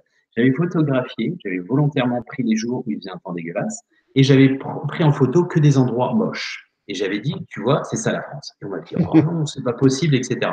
J'avais dit, oui, c'est comme ça, et ça, c'est le nord de la France. Voilà. Un peu comme un reportage qui part avec un truc, il va aller chercher les gens qui vont bien, etc., dans le sens de ce qu'il veut. Je suis retourné quelques mois plus tard et j'ai pris des photos que d'endroits de Valenciennes, toujours, mais que des endroits avec le soleil et avec que des beaux endroits. Et ben, c'était pas du tout la même ville. Et en fait, les journalistes, c'est exactement ça. S'ils veulent ben, focaliser, je suis désolé, sur la merde, ils focaliseront sur la merde. Et s'ils veulent montrer et mettre en lumière la lumière, ben, ils le feront. Voilà. Mais le problème, c'est que c'est pas vendeur, malheureusement. Et bon, après, ça, c'est Voilà, on a tout encore. résumé. Et c'est pour ça que quelque part, on a, ben, je dirais que beaucoup de personnes prennent pour argent comptant. Voilà, je vais clôturer là-dessus parce que c'est tellement énorme et c'est risible. Risible. Voilà, il n'y a pas d'autre mot. Je discutais, je sais plus, il y a quelque temps avec, chaque fois, je l'ai dit plusieurs fois parce que c'est tellement énorme. Euh, voilà, il s'est passé tel truc. Je me rappelle plus de l'événement, on s'en fout. Et il disait, mais je dis, ah bon, je me souviens pas de ça. Il dit, ah, mais attends, c'est la vérité. Ils l'ont dit aux 20 heures. Ouais, c'est ça. Ah, je suis resté Cette con parole, là. parole d'évangile. Ouais. Ah voilà, voilà, c'est ça, c'est forcément eux, ils disent la vérité le 20 heures, c'est obligé Ouais, quoi. Ça en dit c'est long, hein, ça en dit long. c'est sûr. Voilà. Ouais. Alors, on arrive vers la fin. La conscience de la conscience. Alors, qu'est-ce que ça veut dire? Ça veut dire que d'être conscient de la conscience. Il y a deux idées derrière tout ça. La première étape, c'est déjà tout ce qu'on a défini. Être conscient de ce qui se passe et ne plus être dans le virtuel et de prendre à bras le corps les problèmes. Ça, c'est la première chose. La conscience de la conscience. Alors, conscience, petit c, de la conscience avec un grand C qui sous-entend, bon, on a flirté avec pendant tout le déroulé, qu'il y a quelque chose de grand et de long duquel pardon, on fait partie. Ça, c'est Nietzsche qui disait, quand vous observez longtemps l'abysse vous regarde. Fermez les yeux, vous focalisez sur le noir, il y a un moment, c'est le noir qui vous regarde. Parce qu'en fait, vous êtes à la fois l'observateur, le schéma d'observation, et vous êtes aussi, en même temps, cette chose observée. Et ça, c'est quelque chose qui est très métaphysiquement compliqué à intégrer, mais qu'on arrive à retrouver à travers la méditation. Au-delà de Oui, ça, l'idée principale à l'intérieur de ça, c'est que, alors, je ne vais pas forcément faire l'unanimité, mais c'est pas grave. De toutes les recherches que j'ai pu faire, que ce soit dans le mysticisme, dans l'ésotérisme, dans tous les courants, et que ce soit désormais dans la science, c'est que tout existe déjà. Dans la notion de multivers, tout existe déjà et a tout toujours existé. Alors, pour preuve, parce que c'est la rationalité. Il y a Einstein, c'est quelqu'un, c'est un père, on va dire, qui est reconnu, donc on peut le citer, et là, c'est paroles d'évangile. Il disait justement, la distinction entre le passé, présent et futur n'est qu'une illusion, bien que persistante. tout à Alors, fait. alors on va pas discuter pendant 10 ans parce que ça pourrait faire l'objet de, en effet, sur l'espace-temps, la conscience de Voilà. 2-3 heures. Mais juste une chose qu'il a rajoutée qui pour moi est essentielle à la compréhension de ce phénomène où tout existe déjà, et qui disait en fait tout est énergie et c'est tout. Faites correspondre la fréquence de la réalité que vous souhaitez, vous ne pourrez pas ne pas l'obtenir. Il ne peut en être ainsi, ce n'est pas de la philosophie, c'est de la science. Je recommence Voilà. juste, faites correspondre la fréquence de la réalité que vous souhaitez, vous ne pourrez pas ne pas l'obtenir. Qu'est-ce que ça veut dire? Ça veut dire qu'en fait, tout existe déjà, avec tous les scénarios possibles et imaginables. Tout existe, coexiste au même moment. Ça sous-entend que là, on a une partie de nous-mêmes qui existe dans différentes réalités. Et en fait, peut-être, je préfère mettre un peut-être, même si c'est ma croyance, mais un peut-être, que à chaque fois que je me, je me conditionne en disant ouais, alors j'ai une journée de merde, j'ai que des merdes, et puis demain ça ira mieux. Bah qui sait? En fait, je shift, je me Tu parles de projette. saut quantique, là, un léger saut quantique. C'est exactement ça. Le saut quantique est justement dans la projection de cette réalité. Alors, dans la saut quantique, je voulais justement faire un petit aparté dans la notion quantique et qui se réfère en fait avec la définition de Dieu et de Pascal. Pascal disait, alors Dieu, comme je l'ai dit, hein, défini, ma propre définition, c'est dimension intérieure et extérieure, universelle. Mais bon, bref, lui, il le disait comme Dieu, bon, conceptuel. Dieu est, pardon, est une sphère infinie dont le centre est partout et la circonférence est nulle part. Et ça, Ouais. c'est extrêmement intéressant parce que ça fait référence en quelque sorte à ceux qui sont familiers à la mécanique quantique. Toute chose est à la fois particule et en fait nuage de probabilité. Et en fait, à chaque événement, on a un point et au-delà, on a une sphère, même une boule, parce qu'elle est compacte, et elle est même au-delà, et en fait, deux probabilités. Mais en fait, à chaque fois qu'on évolue, à chaque seconde, on a un point. C'est une pixelisation de notre réalité, mais qui n'est qu'un chemin parmi tous les chemins de la bulle, en fait. Il sous-entend que tout existe déjà, et en fonction de notre fréquence, on se projette sur ça. Voilà. Et ce qui est intéressant, pour ajouter juste le petit détail de ma vision personnelle, c'est qu'on Oui, a la sensation que c'est parfaitement fluide et linéaire, ouais, alors qu'en réalité, c'est erratique, on saute à droite et à gauche comme un cabri dans tous les sens, et on a voilà. l'impression que tout est parfaitement rectiligne. Un En début, fait, un présent, une fin, voilà. Et en fait, parce que aussi, on intègre à ce moment précis, on intègre tout le passé. Donc du coup, on a l'impression qu'il y a eu une espèce de trame enfin, de ligne du temps. Et ça, en même temps, c'est extrêmement complexe à comprendre et c'est surtout, vaut mieux pas l'avoir intégré parce qu'en fait, si tout existe à chaque seconde, et en fait, on va me dire, mais l'espace-temps, il existe quand même, parce que oui, il existe, mais on a un filtre. On a un filtre parce que sinon, bah, on aurait toutes les informations. Regardez un film.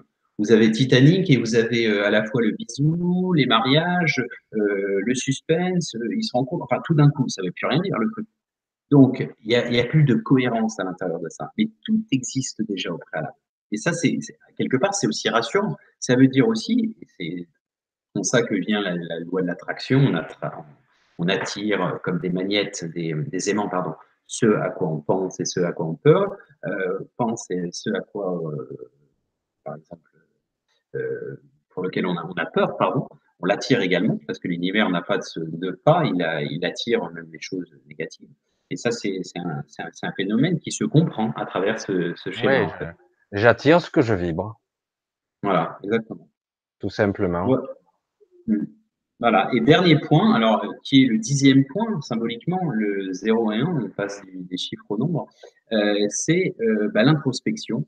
Alors qui introspection, mais qui est juste infini parce que théoriquement c'est le premier pas. Et je l'ai volontairement mis à la fin parce que l'introspection, théoriquement, c'est ce qu'on doit faire dans tout schéma initiatique. On doit commencer par travailler sa pierre philosophale, qui est notre propre pierre angulaire qui permet de se mettre, de s'insérer dans une ben, architecture globale La avec voûte, les autres, la voûte céleste, et, céleste. no et notamment la voûte céleste, en effet.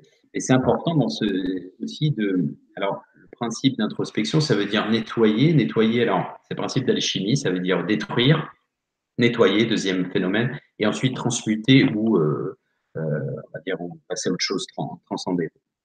Pardon. Et en fait, il faut nettoyer ici, présentement, mais aussi, alors, avec son environnement, mais aussi avec son passé, et peut-être même, alors, avec ses passés. En fait. Il y a notamment, c'est Paolo Coelho qui dit une chose assez intéressante, le karma n'est pas en fait vous héritez de ce que vous avez fait dans le passé, c'est vous agissez présentement en nettoyant éventuellement votre passé pour rebondir sur un futur plus serein. Je suis assez assez proche de cette philosophie parce que ça me parle pas mal, en fait. De toute façon, on s'appuie sur notre passé pour se déplacer quelque part. On a les informations. Enfin, c'est vrai que, comme je dis, ouais, là, on touche tellement à deux domaines de conscience différents là. Euh, Comme je dis souvent, on a la connaissance, on peut avoir la connaissance, mais sans la mémoire, Ouais, on n'y accède pas. Donc, il faut être à la fois conscient et accéder à la mémoire de ce qui je suis à cet instant précis. voilà, Donc, c'est pour ça que exactement. c'est compliqué. Mais bon, il faut avoir la vision, c'est tout. Une fois qu'on a compris ça, si je fais un saut quantique que j'ai pas la mémoire de, je dis mais je serai désynchronisé. Enfin, c'est pas possible, ça ne peut pas fonctionner. Voilà, exactement. En effet. Voilà, bah écoute, peut-être en guise de conclusion, parce que j'ai pas forcément envie de réexpliquer tous les différents points, mais j'espère que les gens auront saisi un petit peu le message qui est ben, une aspiration. Mais ça, c'est encore une fois, c'est juste un aperçu de tout ce qui est le style de vie, parce que c'est beaucoup plus complexe en soi.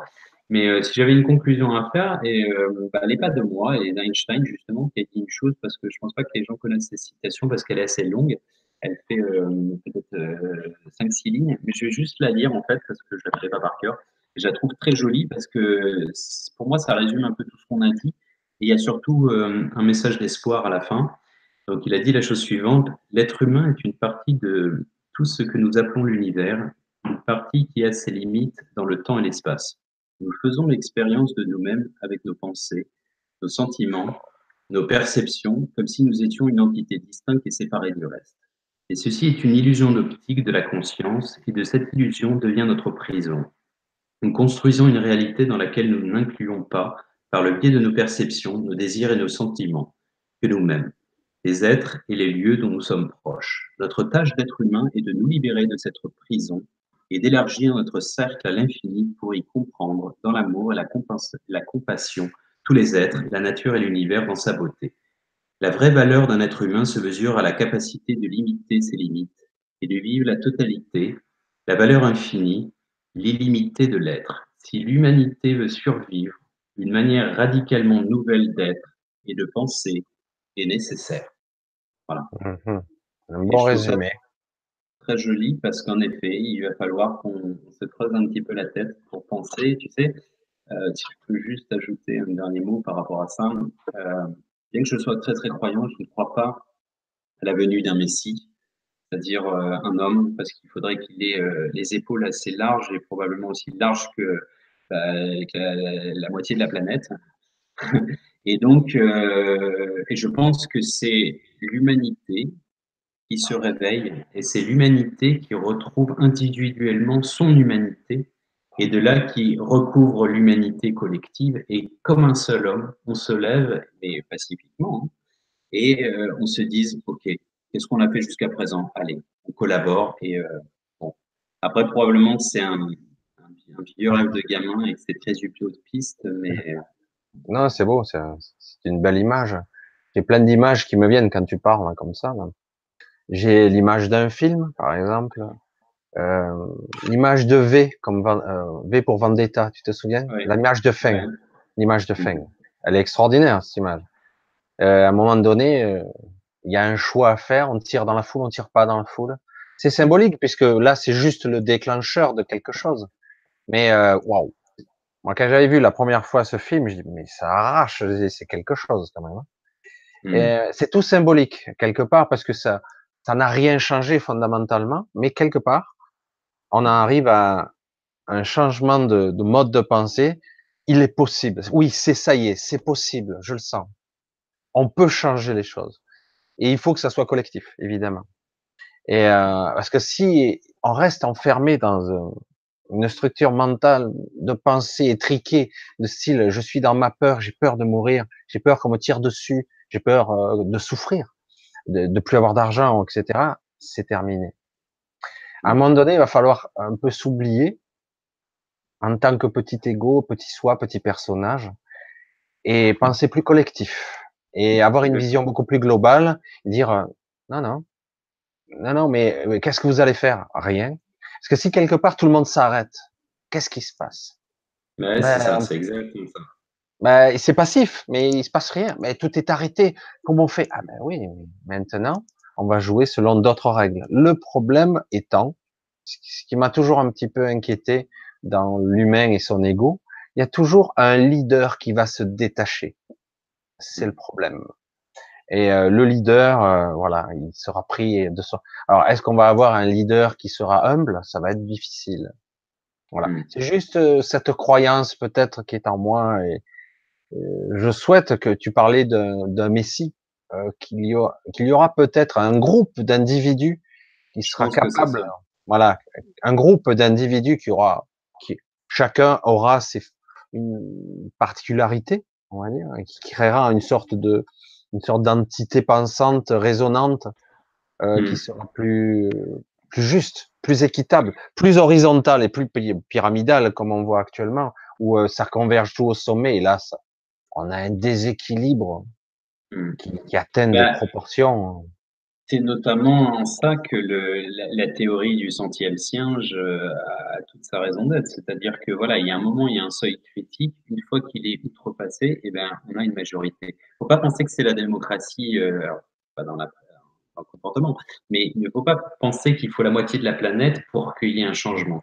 Il faut un seuil critique. Et d'ailleurs, ça c'est intéressant, c'est ce qu'on a appelé l'effet Maharati, enfin, le créateur de la méditation transcendantale, et Greg Braden aussi l'a repris, mais c'est un vieux truc hindou, qui dit en fait que pour qu'il y ait un changement de paradigme, il faut la racine carrée de 1% de la population. Ah oui, Alors, ouais. ça fait combien? Très simple, on est 7,7 milliards, bah, ça fait 88 000 personnes. C'est le Stade de France. Ouais, c'est pas tant que ça. Bah oui. C'est pas beaucoup, hein. Ouais, ouais, il suffit d'avoir une pensée convergente, une énergie, un égrégore particulier Exactement, c'est ça, qui c'est se créer un concentre, égrégore. voilà, et Voilà. qui Et qui, soit pur d'intention. ouais, voilà, Voilà. exactement. Voilà. Et des égrégores ont déjà eu lieu. Il y a des gens qui ont fait, par exemple, des méditations à 4000 personnes. Il y a le New York Times qui l'indique. Il suffit de regarder sur Internet, il est encore dispo. Oui, Euh, et ça s'est même enregistré sur la fréquence de Schumann, je crois. Ce genre, il ah y a ouais? eu des fois, même à D'accord. l'inverse pour les attentats, comme par hasard. D'accord. Ce qui prouve bien que tout a une incidence Mm, directe, indirecte, si on sait le voir, évidemment. Parce mm, qu'il y a des endroits où on voit la fréquence de Schumann à l'instant T, quoi, à peu près, hein. Et, mm, euh, et du coup, là, on s'aperçoit quand même que aussi bien il y a eu des méditations, voire des prières pour les attentats. Et du ouais, coup, certains ont parlé de passeurs d'armes, etc., etc. Et que paradoxalement, il n'y a pas eu de panique plus que ça s'est bien passé. d'accord.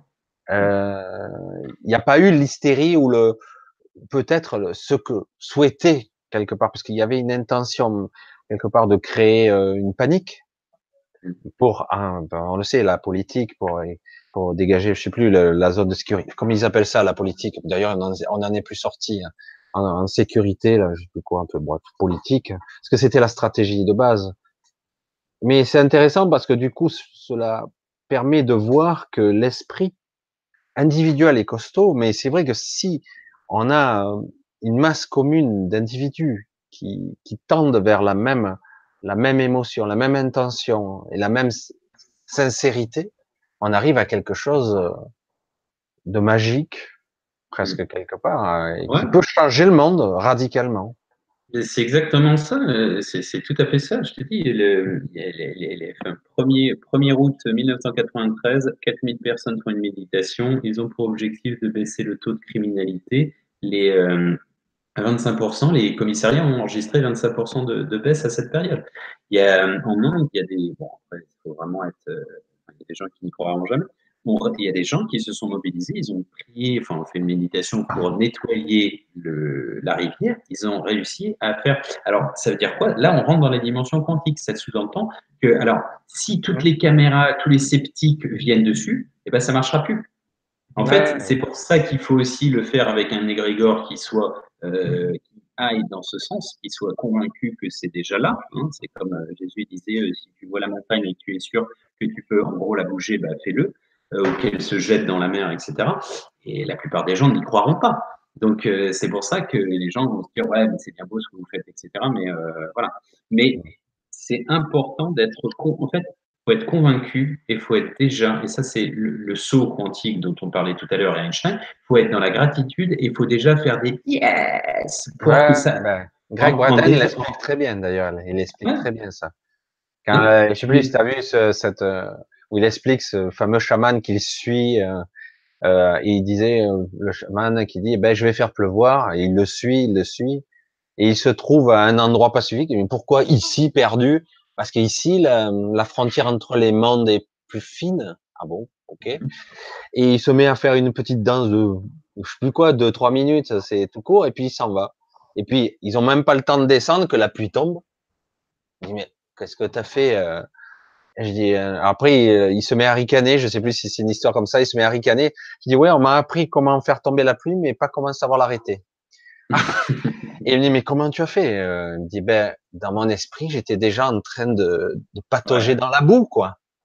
J'étais déjà mmh, en train, je ressentais la pluie, j'étais déjà en train de patauger dans la bouillasse, quoi. C'est énorme. C'est-à-dire, quand même, mmh, il a la vision que l'eau est déjà là, alors que le sol est sec.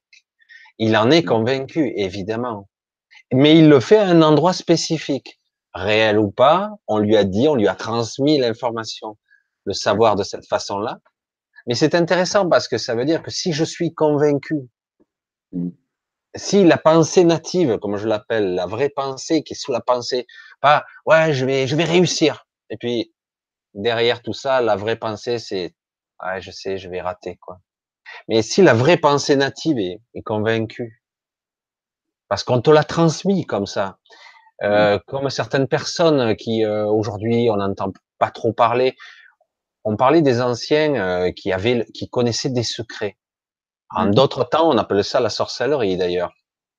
Et donc, on appelait telle personne et elle faisait des prières, des incantations, c'est bouillir, brûler de l'herbe, je sais pas quoi. Et puis la vache, elle était sauvée, ou le truc, le veau a couché comme il faut, alors que le vétérinaire, il allait la piquer, quoi. mmh, Et en fait, il connaissait des petits trucs. En fait, moi, j'appelle ça la connaissance originelle de la nature, etc. mmh, Comme les incantations, moi, je l'ai vu quand j'étais enfant. Je l'ai vu quand j'étais enfant. Une fois, alors évidemment, quand on est enfant, on peut avoir, on se dit peut-être que j'ai mal vu. J'ai vu ce qu'on appelait les coupeurs de feu. Et moi, mmh, j'ai vu le transfert de la chaleur. Et par exemple, on mettait quelqu'un s'était brûlé fortement. Alors certains, chacun ses méthodes. Il posait un bol sur la tête d'eau et on voyait la personne en train de faire des gestes, et on voyait l'eau bouillir. ouais, Ah, je dis, wow, c'est quoi ça? Je dis, c'est un truc. Et puis la brûlure, ah ben, elle cicatrisait très vite, au lieu de se nécroser le muscle, tu sais, que ça se creuse, etc. mmh, mmh, Ah, je dis, waouh, bah, ouais, en effet. ça devient intéressant. Alors du coup, quand tu l'as vu toi-même, après, le rationnel, tu dis, ah, c'est un tour de magie, quoi. Et après, tu Mmh, te dis quand même, c'est intéressant. Il y a eu un transfert d'énergie, mmh, hein, et en fait, voilà. Mais c'est passionnant. Alors, mais je suis certain que dans l'ancien temps, les soi-disant personnes incultes qui étaient de paysans, ben, ils mmh, avaient de grandes connaissances de la terre. bien sûr. Ils savaient Mmh, quand couper les arbres, ils savaient quand couper les récoltes, ils savaient. Moi, je me souviens de vieux qui me disaient, quand j'étais ici, là, en Ardèche, ils me disaient, ah, on va avoir un hiver rigoureux. La bise mmh. est précoce cette année. Moi, je regarde le ciel, je vois rien, moi. Je vois rien du tout. Ouais, ouais, ils avaient un regard sur l'année. Mon grand-père était agriculteur, enfin mes grands-parents agriculteurs, et ils avaient toujours, pareil, des petits moyens de voir les Ouais. indicateurs de la nature. C'est Et ils vrai le que c'était. sentaient, en plus. Ils le voyaient, ils le sentaient. Et toi, tu regardes, ouais, ouais, bon. Je Hmm, vois rien, moi. Et ouais, ouais. Et ça, tu l'as dit très bien tout à l'heure.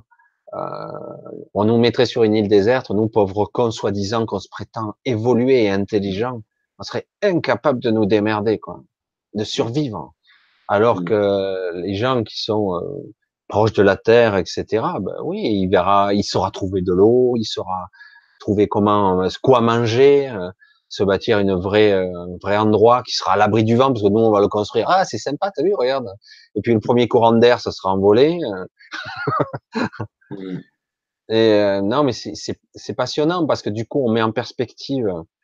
notre soi-disant monde ultra connecté. Alors, c'est fabuleux, hein, et en fait, la réalité où on est complètement déconnecté de la nature. mmh, C'est exactement. l'inverse. C'est Mmh, l'inverse. Et on nous vend ça. Et je dis, mais attention, c'est l'inverse qui se produit. mmh. Bref, ben voilà, je sais pas si tu as un mot de conclusion ou que tu veux encore, comme tu le sens. Non, bah, écoute, je pense qu'on a couvert pas mal de dossiers, mais en même temps, c'est un accordéon, hein, donc on aurait pu en développer davantage, mais je pense que voilà, non, par rapport à ce dont je voulais parler, j'ai fait le tour, donc j'espère que les gens ont un petit C'est peu mieux super. cerné un peu Ouais, mieux c'est super. En cerné, tout cas, là, ce qui est bien, c'est qu'il y aura le replay pour ceux qui vont, parce qu'il y a quand même, on a abordé pas mal de sujets. mmh, On a synthétisé pas mal. Tu as synthétisé pas mal. Moi, de temps en temps, je sortais ma bulle. Donc, je disais quand j'étais jeune, je disais comme ça, je sortais ma bulle. On le dit ça, on le dit mmh, encore. Je sais plus, on le dit plus maintenant. Et non, mais j'aime bien parce que c'est quelque part là, oui, on a brossé un tableau assez large. C'est pas mal. C'est bien. C'est bien. OK. Voilà. Ben moi, en ce qui me concerne, je vais déjà dire mon bonsoir et mon futur bon dimanche. Très bientôt.